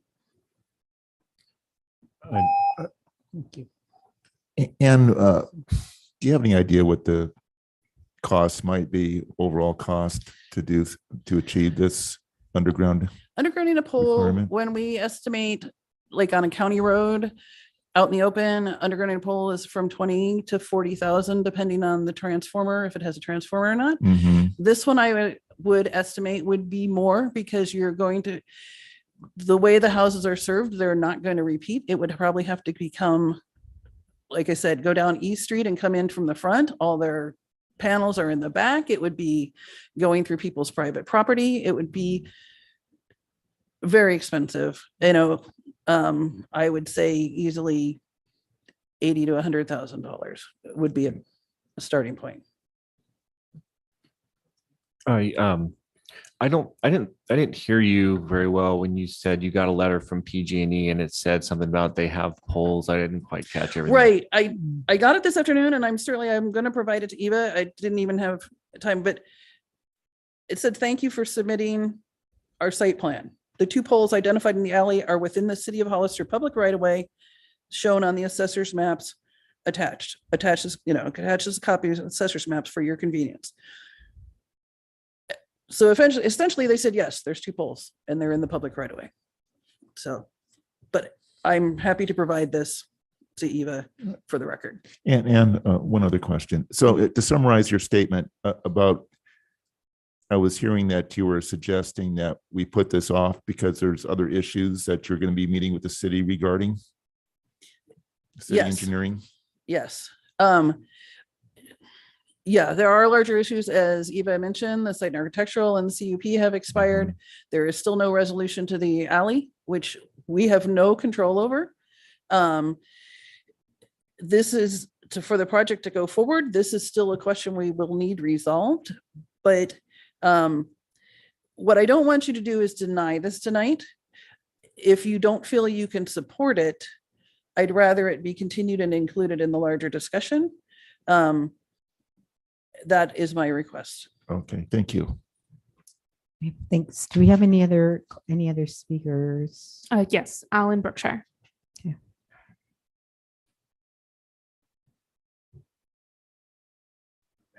I'm the owner of 221 Hawkins. I just have a quick question. If the alley is supposed to be cleared, like we've been talking about, how can the alley be cleared and have one-way traffic from San Benito Street to East Street? And that's okay, but it's not okay for it to be a driveway and the back to serve that back unit on my project. So the alley is going to be reopened, correct? You told me that last week. You told me you were in cahoots with code enforcement. You're getting the alley reopened. Excuse me. So the alley is going to reopen. Excuse me, sir. Can I just ask staff to do its time? Okay, go ahead. So the alley is going to be reopened and it's going to run from Samuel Street east to East Street. Is that correct? Okay, well, I mean, that's what I've been told. That's what you told me last week. Okay, so why? So just why- express your concern and your comments and then we'll respond well, after. how can the alley be opened up and as an alley, but it can't be used for a driveway for my project? Is that a valid question? I think that if you express your concerns and we can comment on your concerns Okay. during the discussion. Okay, well, that's my comment. Thank you. Do we have any other speaker cards or anybody online? Let me just double check. I don't have any other doubles.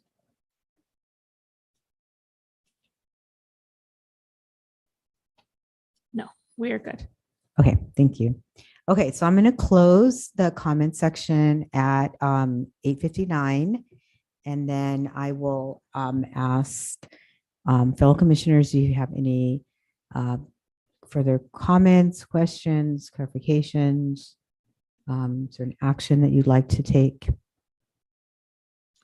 Well, Madam Chair, Commissioner Hubway? my comment is that I'm almost willing to classify this task of undergrounding these service wires as almost being technically infeasible. I don't see how it can be accomplished through adjoining properties. And also considering that this pole does not even serve the subject property, the applicant's property. I don't see that from a feasibility standpoint. I think it's technically infeasible. I don't see how it can be accomplished. Okay. That's the way I'm looking at this. Other commissioners? Yeah, I just, as a policy, it doesn't seem fair, I think, to the applicant to expect the applicant to deal with this issue because, yeah, as Commissioner Hubway pointed out, it doesn't even serve his property. This seems like a larger issue that the city needs to work with PG&E on. I don't think it's fair to put this burden on the applicant. Okay. Okay, no comment from Commissioner Kuna. Yeah, I mean, I think I have like similar sentiment. And this occurred to me after hearing from public comment that is there any other option if we aren't able to go all the way through that? And I know that not every single block area in the downtown area has alley access. Some do and some don't. I mean, it's like we've been living without the full alley access the city has been for whatever period of time. What are the other ways that these properties can be served by by whoever needs to go there? So like first responders, for example. I mean, what are other options?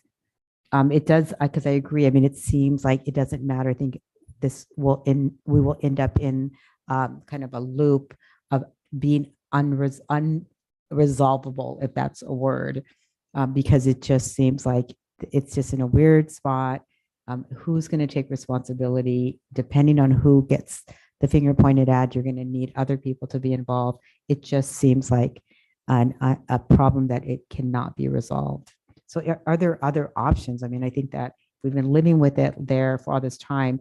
Will this added development really change that significantly? I think that there's always opportunity to consider other options, whether it's different designs or potentially options where anything like a reimbursement agreement or something like that would have to be approved by the council and authorized. But I think there's definitely other things to consider. Just to the point of the difference that this development makes is that right now, as mentioned, 1/3 of the alley is closed and then 1/3 of the alley is utilized just as one way. And you can see in this street view from Hawkins. So this is on Hawkins looking south at the property here. And then this property to the east. they utilize only their back third of the alley. So they enter their driveway here and exit out to east. So this portion of the alley currently isn't utilized at all. So the pole doesn't have any issue because no one is accessing this particular section of the alley. But I think that there's definitely opportunity to try to work something out. Staff does understand the cost burden, but we also understand that it's our representative as staff to protect the city and its residents when development comes through. Okay, thank you. Okay, so what would you all like to do, fellow commissioners? Would somebody like to move forward with a motion? Is there further discussion needed?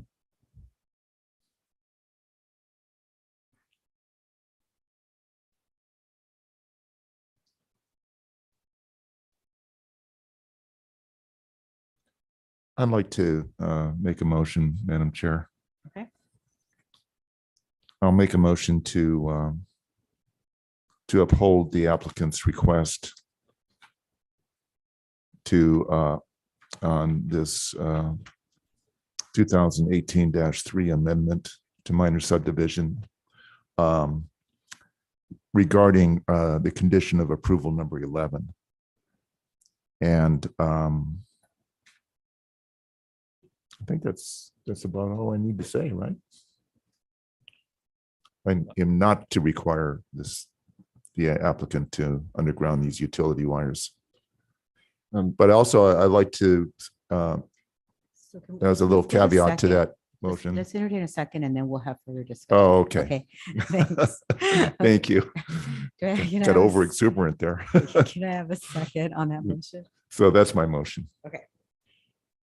Can I have a second? I'll second that.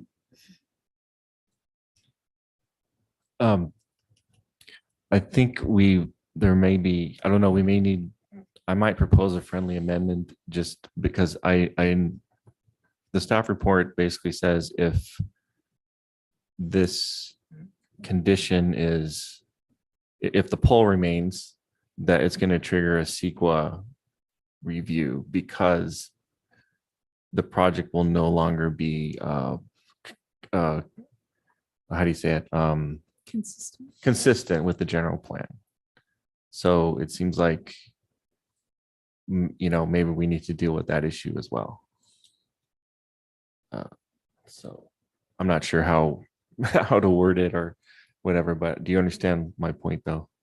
So are you saying that the motion that Commissioner Huboy just made, that we might need to consider adding something to that before actually doing the vote on it? Is that what you're saying? Yeah, I think we should consider maybe a friendly amendment to the motion before we vote on it.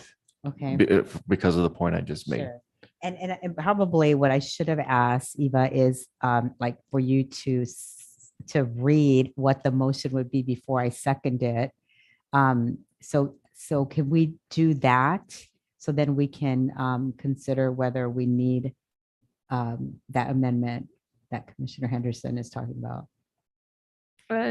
So I have that Commissioner Huboy made a motion to uphold the applicant's request regarding condition of approval 11 of resolution 2018-36 to not require the undergrounding of the utility pole, with a second from Chairperson Stevens.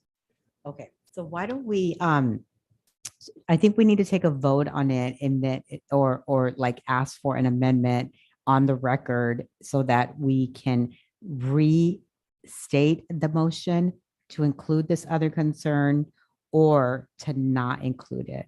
So I'm asking for clarification on procedure. The CEQA, from my understanding, and Eva can correct me if I'm wrong, but the CEQA just requires more analysis. And so really, regardless of what the motion is, that's something that staff will have to do. So I don't really think that you have to speak to that. Okay. So I guess my concern would be an additional burden on the applicant because of the CEQA that gets triggered. So does this automatically mean that it's going to be a higher cost to applicant because it's going to require CEQA now. If this passes. If the motion We would passes. have, staff would have to look into it. So it would potentially be that Chairperson or Commissioner Huboy or another commissioner might need to put into the motion to have that as an added kind of condition of the approval of the resolution or approval of the request, that be considered prior to some kind of timing. Okay, I mean, here's what I'm thinking. Just from that clarification that we just received, and because this was the original request of the applicant, right, that we take this requirement away, and basically what we're saying is, okay, we agree with you, we're going to do that. I think we should just move forward with the motion as Commissioner Huboy stated the motion to be, and as I second it. Right. Okay, so I'm going to ask for a roll call vote, and then we can move forward based on the results of the roll call vote. Okay, let's do that. Commissioner Huboy, Yes. Commissioner Henderson, Yes. Chairperson Stevens, Yes. Commissioner Corona, Yes. motion carries. Okay, thank you.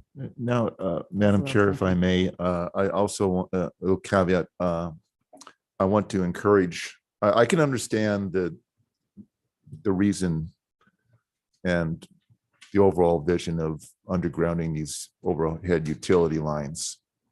I'd like to see it done somehow in the future. But it has to be done in a practical and a sensible manner. And I want to encourage and to continue meeting and discussing these issues with the city and seeing how if they can resolve these issues in a timely manner. Thank you. Okay, thank you. Okay, so let's try to finish up this agenda that we have. So any new business? I would just like to introduce some of our new planning and city attorney staff. Some of them have been sitting here tonight. So we have Adriana Ortiz, who's our Development Services Director, consulting with us from Forley. We also have Jennifer Thompson, who's part of our new city attorney legal team from Lozano Smith. And then in the audience in the back, we have Vanessa Lopez, who's a planning technician. And then we also have Liz Gagliardi, who's our associate planner. And then in addition, we have Erica Fraser, who's working with us remotely via Forley as a senior planner. And we also have Sam Fluman, who is working with us remotely as a development or planning tech as well. So they've been a really great help to Amber and myself. Amber's not here tonight, but we're happy to have them all on board and happy to have them here at one of our first planning commission meetings in a while. Well, welcome. And Welcome. it sounds like we have a full staff now. Is it Almost. pretty close? Pretty Almost close. Yeah, we're working on Yeah, it. that's really nice. So welcome to all the new staff members. We're glad you're here. Thank you. If I might say, I know I enjoyed working so many years with Abraham Prado, and wish him success with the county. Yes, I'll be missing him. I've already been missing him, just joking around with him, about the Golden State Warriors. Yes, I realize that we haven't had a commission since Abraham Prado left the city. So he actually did get a position as the assistant director of the RMA with the San Bernardino County. So he's working there for the past few months. So we're sad to see him go. Of course, he definitely served the city for many years and was very knowledgeable here. But we're happy to still have him semi-locally. In the community. Yeah. Yes. Thank you for the acknowledgement, because it has been a while since we've met, and he was here then and now he's not. And so we have not had the opportunity to say thank you for all the great service and for being such an easy person to and accommodating person for all of us to work with. And so he's going to be missed, but he's still in the community with the county. So I think we're going to all benefit from that. Any other new business? I have no other new business. Is there any old business? I would just like to just provide a brief update on the general plan update. Currently, staff is receiving chapters of the admin draft. We have almost all of them, and we are reviewing them. The plan right now is to, once kind of school gets back in session, to be ready for public comment periods and some public engagement and community engagement opportunities, having a few meetings and or like activities online for people to participate in while they review the draft. And then our schedule as of right now is adoption in the spring of 2023. Okay, great. Anything else on old business? No, I don't believe so. Planning department reports? I have no reports. I suppose I don't know if those were new, old, or reports, but Okay, probably all of the above. And planning commission reports. So any of the commissioners have anything to report? No, I don't think we do. Okay, so let's go ahead and adjourn. 9:15. Let's close this commission, planning commission meeting at 9:15. if we could have a motion. Oh, Thank sorry. you. Yeah, I'm getting tired. So let's have a motion. Forgot we have to do that little procedure. So moved. And I'll second. Commissioner Huboy, Yes. Commissioner Henderson, Yes. Chairperson Stevens, Yes. Commissioner Corona. Yes. Okay, now we will close. Hi, thank you so much, everyone. Thank you. Thank you.